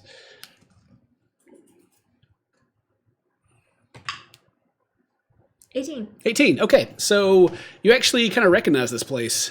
This is a place in town. It is the nice upper class. Sorry, microphone. Place called the Noble Lady, and you have never actually been in there yourself, but you've looked into the windows and then been shooed away. But yeah, this is where like the rich people go and spend their time. And so she comes out and she goes up to a table, and you see a man with brown hair and a brown beard, and he's wearing kind of blue robes with gold. Can't even think what they're called. Embroidery on it. There's a woman with kind of shorter brown hair sitting across, and again, most of you, actually, let's see. Everybody notices this woman is abnormally well endowed, and there is 2 small children with them, a little boy and a little girl, and they look to be about 6-7 years old. And you pass out the soup. You sit the soup that the vial went into in front of the man, and he thanks you, and he grabs a spoon. You can see on his finger there is there's a ring, and on the ring there's this blue background, and on the top of it a silver dragon, and around the dragon it almost seems kind of like this little red fluid just kind of moves to the ring, and your eyes kind of sit on it for a while as you notice that the ring kind of has this fluid movement through it. It looks magical. But you pass the soup out, and he thanks you, and he takes a slurp of it, and you give the rest out to the other ones, and you keep glancing over at him, and you get it out, and they thank you again, and you stand there and you wait, and he continues to eat, and then he kind of looks up to you, and you can see it in his face as it begins to turn red, and like the corner of his eyes begin to turn, and he can't breathe, and he begins choking, and he kind of hits the table and knocks the soup off and chokes, and you stand there and watch as he kind of reaches out towards you, and as he does, you reach and grab the ring from his finger and pull it off, and the lady at the table, as she gasps and says, "Nathan, no!" And as she says that, there's almost kind of a shake in the room, just like something heavy hit the ground, like just everything kind of shakes, and people in the room all begin to kind of grab at their throats a little bit.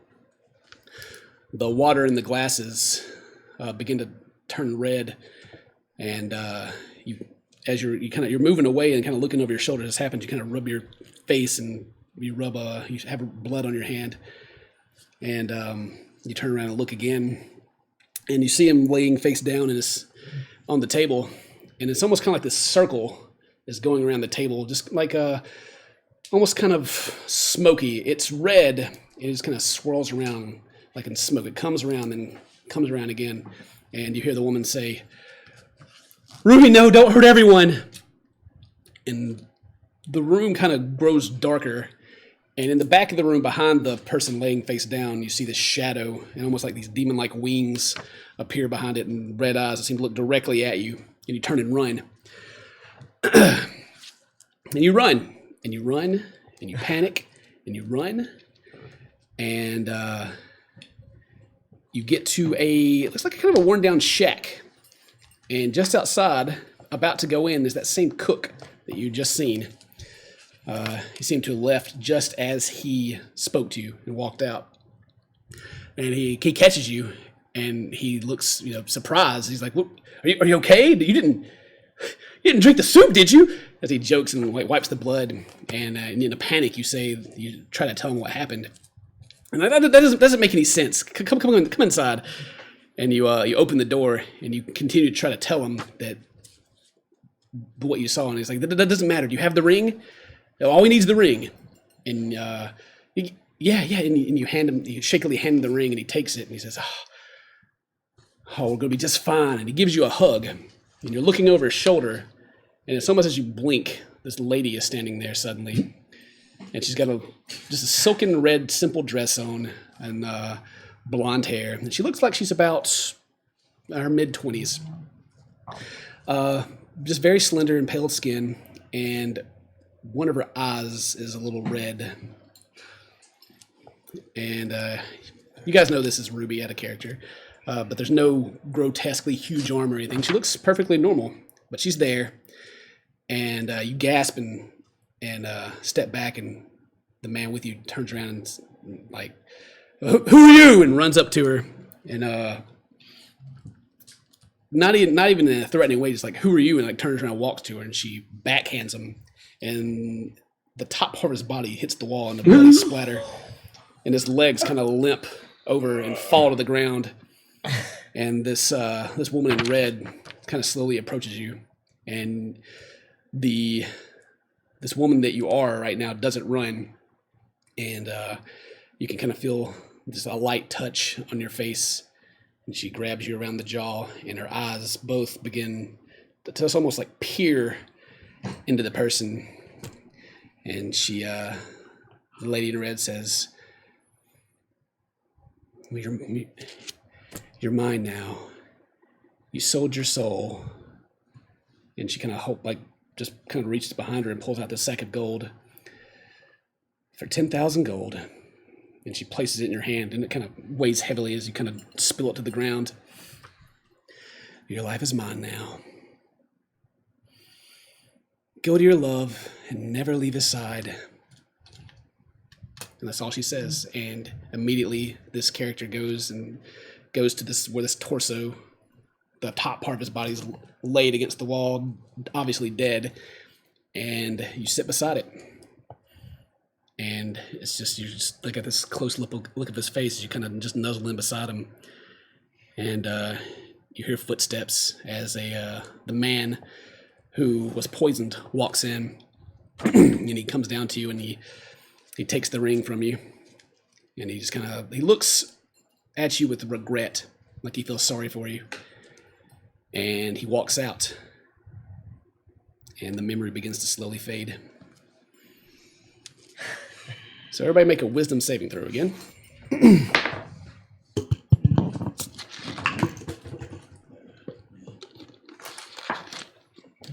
What'd you get? 21. 21. 12. 12? Wait, hold on. Yeah, 12. 12? 14. 14? 15. 15? 13. 13? 11. 11? All right. Everybody's good. Nobody got charmed through the memory by Ruby. All right, and you guys all come too. And again, Artist looks over all of you, make sure you're all okay. And he goes and picks the crystal out of the air and goes back behind the counter or behind his desk and begins to put them away. And Norris says, "And that's if you ever see anyone with that ring, you saw the ring, right? Mm-hmm. Do not ever harm a member of the Hayes family that wear that ring. They're protected by Ruby. You met Ruby in the memory. Those are just the two things you do not do. Everything else, leave it to your discretion, but you've been warned." All right, let's get out of here. And and he will begin to walk out. What do you guys do at this point? Just kind of look at everybody else. That was very heavy. That's some heavy shiz. Is the paper that Artemis wrote Hal's stuff on nearby? That's on his desk. Which is how far away-ish? I mean, it's only about 10 feet away. And he's behind his desk right now. He seems to be putting these crystals away somewhere behind there. All right. All right. Tip's gonna get up and walk over to Artemis. Mm-hmm. and she's just gonna like in a hushed tone say,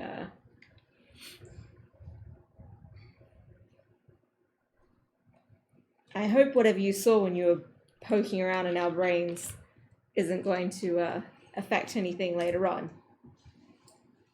Oh, not with me. That's your own past. And a past is an unchangeable thing. And He says, uh-huh.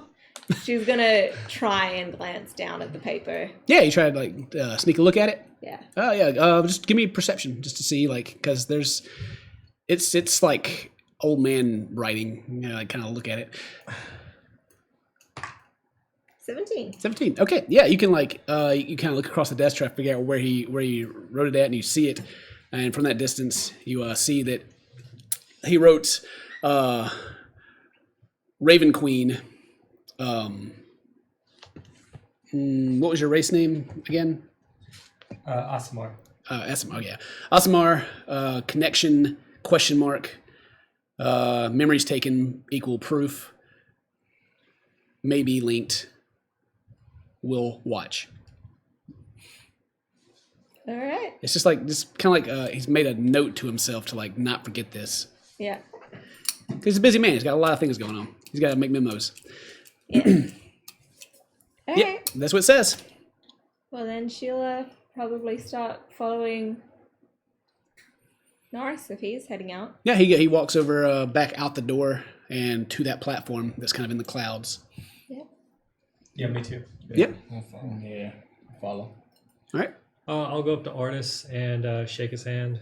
Yeah, and he shakes it back. His hand's like rather. He's an older man. His hand it's cold, but more of maybe it's just he's old. Like not cold from the ring, just cold because he's old. Maybe it's not like your water's going to stick to it or anything, but it's like ooh, chilly. You need to warm up, man. That was an enlightening experience. It's always. I hope to never have it again. Well, that's the point. Well, yeah. If you do, then we'll probably harvest your memories too. But that's the point. So nobody does it because it's suicide. If you want to die, there's easier ways to do it.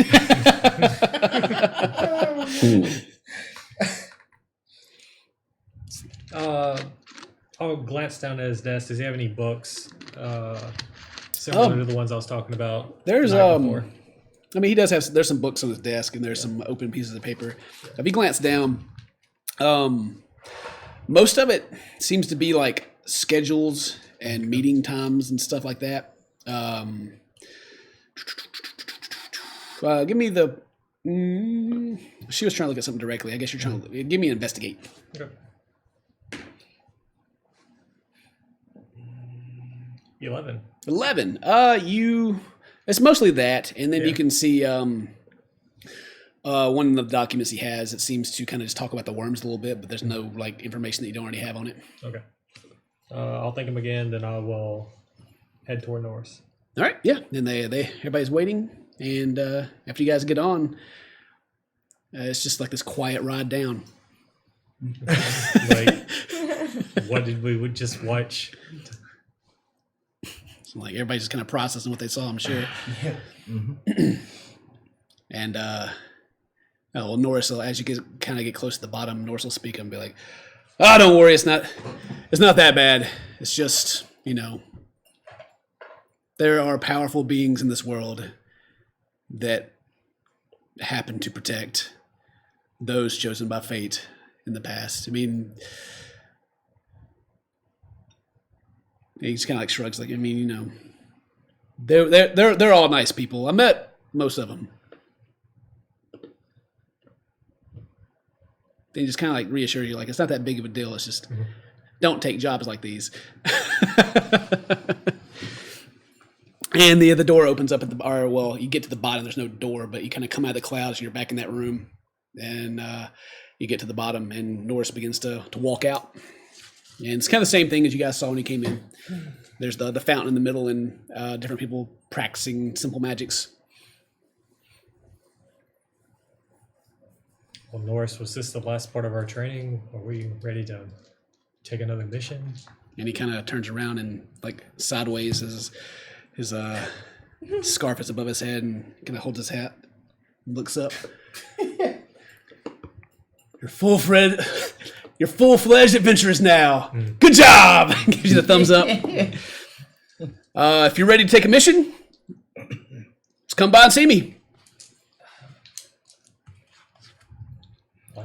I'm ready now. Yeah, I can go now. Oh, okay. And he Maybe kind of something to clear my mind after such a sight. gets It's almost inspiring.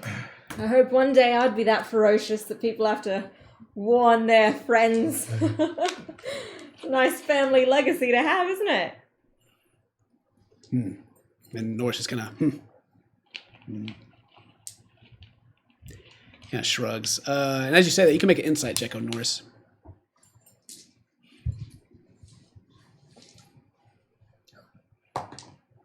Nat 20, but I have a -1, so 19. Okay. So as you say, how did you word it? The family that's that ferocious or something? It's as you get to like the family part, he just kind of like, you can see him kind of squint, look to the side. Like with a 19, the issue of family seems to bother him a bit. And anyway, he was like, "Well, I don't have my book here right now, so let's go back to the guild. We can get you guys set up." All right. Yeah, and he'll head that way. And are you guys following, or you guys want to go do anything else while you're going back? Norse he'll wait on you guys, so he's not going anywhere, and you got to go to him to get the jobs anyway, unless you find something else to do out in the street. Anything else you guys want to do, or you guys want to go back to the guild right now? Yeah, I can follow him right now. I'll follow him. Yeah, I'm happy to go. Okay. Yeah, so you guys get back to the Maiden's Cup. You're he kind of looks at this where this bush is missing. You walk up to it. Walks in. It's still fairly vacant. There's the 3 dwarven brothers are in there right now. Kidius, Phidius, and Phidius. Yeah, they're over there. They're sitting at a table and they're just kind of talking back and forth. And there is a man standing by the stairs, a human. He just looks like he's been sweating and like he's just had a hard run. And as Norris walks in, he looks up to him. He's like, "Oh, Norris, no, you're here. I'm supposed to meet you about joining the guild." And Norris is like, almost forgot. He turns back to you guys. Just wait down here for just a moment. Now go talk to him, and then we'll get you guys set up. Is that okay? All right. All right. And he walks towards the stairs, and the man turns with him. His hands are in his pockets, and as he takes his hand out of his pocket to put on like the rest up, Matt, you see a piece of paper fall from his pocket and land on the ground at the bottom of the stairs. And they begin walking up. After they take a few steps, I'm gonna head over there. Okay. Yeah, you head over there and pick up a piece of paper. Yep. Yeah, and it looks like a folded parchment, pretty small. And it looks like it looks like it's been stuffed in somebody's pocket. You read it? I do. Okay. You open it up, and guys that carry these notes around are just so silly. But it says, "I pulled some strings with a guild recommendation. He'll see you immediately. Activate it," and it's bolted out, "it," when you're alone with him, and we'll take care of the rest, and your family will be safe. Signed, H and the boys. I am going to look at the guys and look at everybody else and be like, I'm going to go up here. So I'm going to sneak up Okay, the stairs. yeah. Roll your sneak. Faux show. 15. 15? All right, yeah. You roll 15 and you get down and begin to ascend the stairs. And about the time that you read the letter, you can hear the door shut upstairs. And you begin to sneak up. Yeah. So you're sneaking up. Are you trying to like listen? All right, give me a perception check as well then. Bad. Is it bad? Yeah, bad. What is it? 5. 5? Okay. Well, no, 7. 7? Okay. Yeah. That's not too bad. Because I don't think they're trying to be sneaky about it either, but or they're trying to be like, oh man, somebody's listening. But anyway, so so you're sneaking up the stairs slowly. The rest of you, you saw him walk over to the stairs and pick something up, and then he said that, and he gets down and begins to sneak up. What do you guys do while he's doing that? I go to a table near the three dwarf brothers. Mm-hmm. I'm just gonna listen. Okay, are you listening to the dwarf brothers, or are you trying to listen to? No, I'm listening to the dwarf brothers. Okay, cool. What's everybody else doing? I watched Galvin pick up the paper that fell out of the other guy's pocket and then sneak upstairs behind him, and I just gave a little like, yeah. Yes, sneakiness. All right. Anybody else do anything? Anybody else? You just standing by, or what? Just standing by. Yeah, just standing there. Yeah, is Jewel somewhere now? Somewhere anyway? No. No, she's not here right now. All right, interview just stays. Okay. Gets in the meditative sitting position. You just sit down on the ground right there. Start meditating. I'll look around and see if I see Breaker. Breaker's not there right now. The only people in here right now, besides the barkeep, is the three brothers that Hallinger's listening in on. So the three dwarves, they're just kind of laughing about who had to bring back the donkey to what was his name? they're talking about who had to bring the donkey back, and apparently it was Kidius because he sucks at games. And because he's the one that can teleport there. And you get up to the top of the stairs, and there's no creaking of the boards. Sneak up, and you can hear them talking on the other side, and it's Norris's voice muffled through the door, and you can hear him say, "It's an impressive recommendation. You don't really look the part." And then you kind of hear just kind of like a low whispering, almost as if the other person is very nervous or scared. And then you hear Norris say, "Galvin, get down!" I take a step back. And as you do, and the brothers are fixing to take another drink, the whole place shakes as there's this explosion. It's just a, and you hear glass hitting the ground outside of the tavern, and dirt and little pieces of wood kind of break above you, and everyone ducks down, of course, and is surprised. The door for you, it's almost like this kind of the shock kind of pushes you against the wall. Doesn't hurt you anything as you backed out, but the door itself has come off the wall and hit beside you, and smoke is rolling out, and through the smoke you can see there's fire in the room, but it's too smoky for you to see right now. So as this happens, the people downstairs, what do you guys do right this moment? You don't know what's going on yet, but what's your reaction? I'm gonna go to the door and see if I could see anything, maybe a source. Like upstairs, or go to the front door? The front door. Okay. All right. What about the rest of you guys? Tip will follow. She saw Galvin go up those steps, so she's gonna go up there too. Okay, so you run up the stairs as well? Mm-hmm. Okay. Interview hops up and heads outside, see what happens. Yeah, you run the front, kind of, right outside. to try to get a look at the front of the building and see what happened? Yeah. Okay. What about you guys? Yeah. Yeah? I'll start heading to the front door along with Hallinir. Okay. Just looking. What do you do? Shocked. Yeah, I'm gonna go to the front door as well. All right.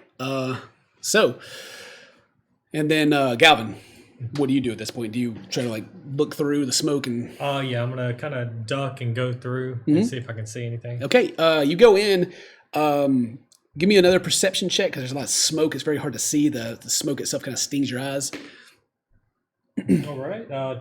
24. 24. Okay, yeah. You can actually see perfectly fine. You come through the smokes. You can get under it where you can see.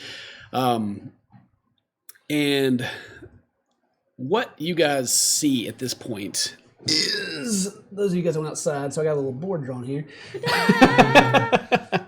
Galvin, you are the floor has been blown out in this room. It's kind of hard for you guys to see on the stream, unfortunately. Let me try to fix it for you real quick. My properties. My bad. So, what you see, Galvin, is there is what looks like it used to be a body that's splattered all over the room, and that the floor in front of you is gone and missing. You can actually kind of see down, which is somewhat kind of missing your explanations, like the ceiling above the barkeep was blown out. I don't know why I can't change this right now. It's bugging me. But you see that. The rest of you that went outside see Norris is out here. Well, you think it's Norris. You see kind of a red cloak that's almost kind of expanded itself into like almost a shield, and there's fire on the edge of it. And it kind of whips down to the side, and Norris is standing there unscathed, and he kind of brushes himself off and looks up at you, and you now see him down there. And in the distance to the left, over in this area, you guys hear a, well, he's still alive, but not for much longer. Henrik and the boys are going to clean up this mess. As several people will begin to step out. So, let me start placing people. I'm going to step out.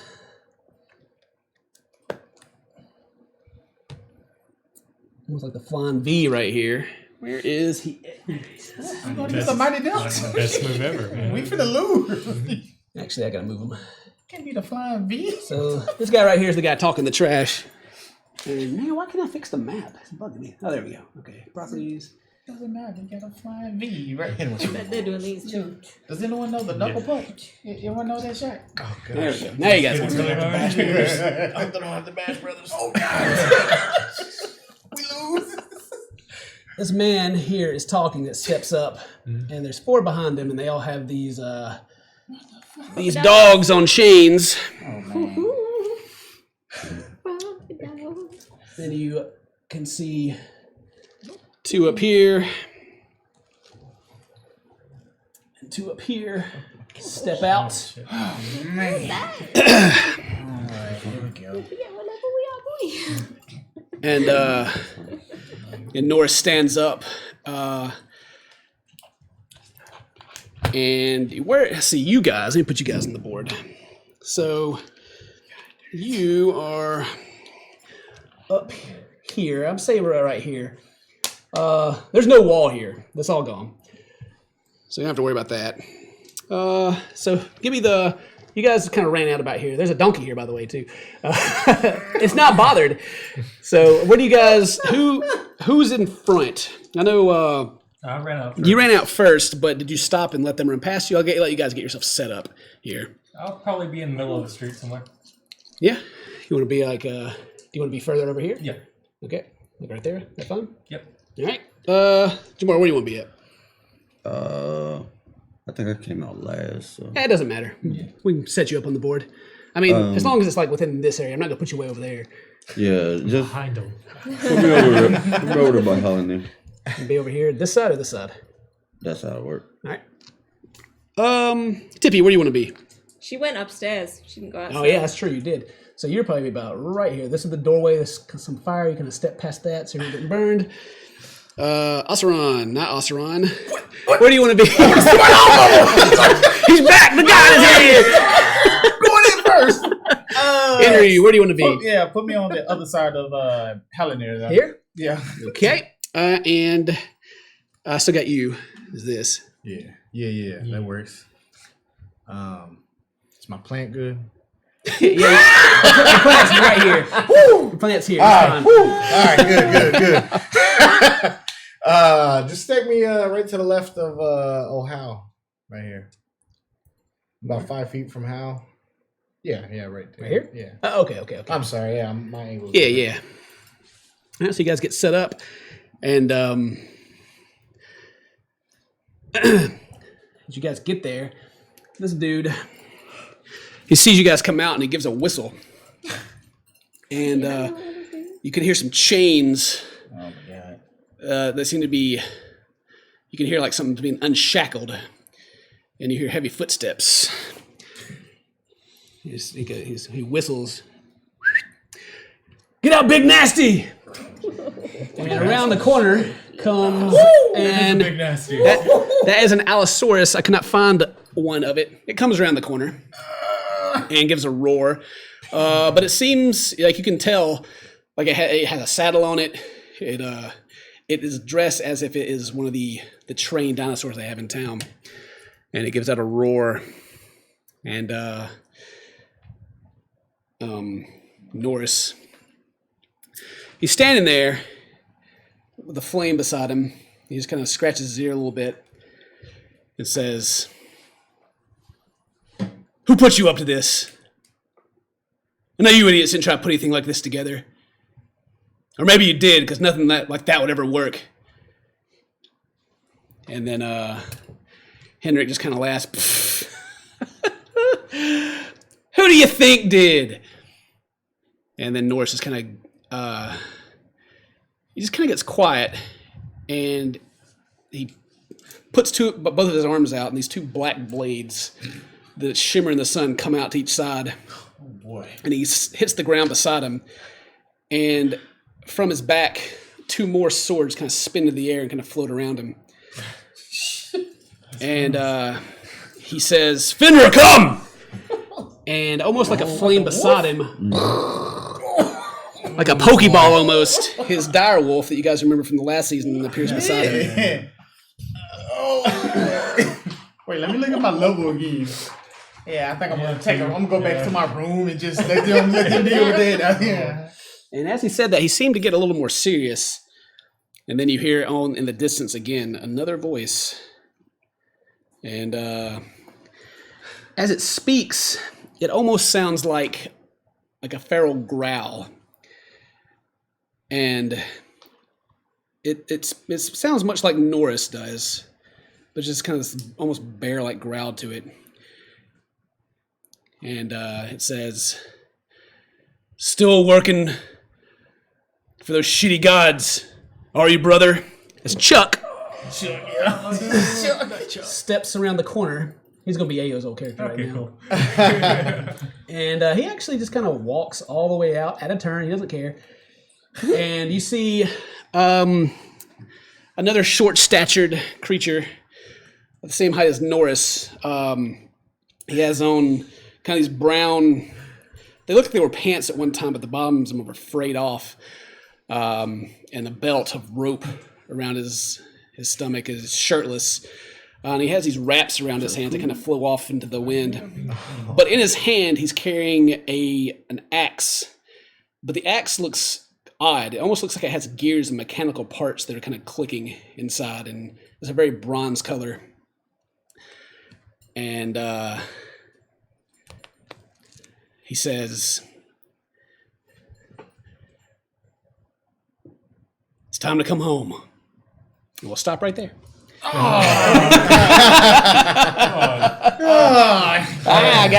can't go for 5 hours every night. Mary's got to go to bed. Sorry. I'm blaming it on Mary. Well, I hope you guys enjoyed this episode of Charisma Plus. We will see what happens with this big mess in the next episode. If you have any fan art or anything you want to say to us, hashtag Charisma Plus on Twitter or hashtag Charisma Plus DND, and we'll see it and feature it if you got that fan arts. But until next time, we'll see you later.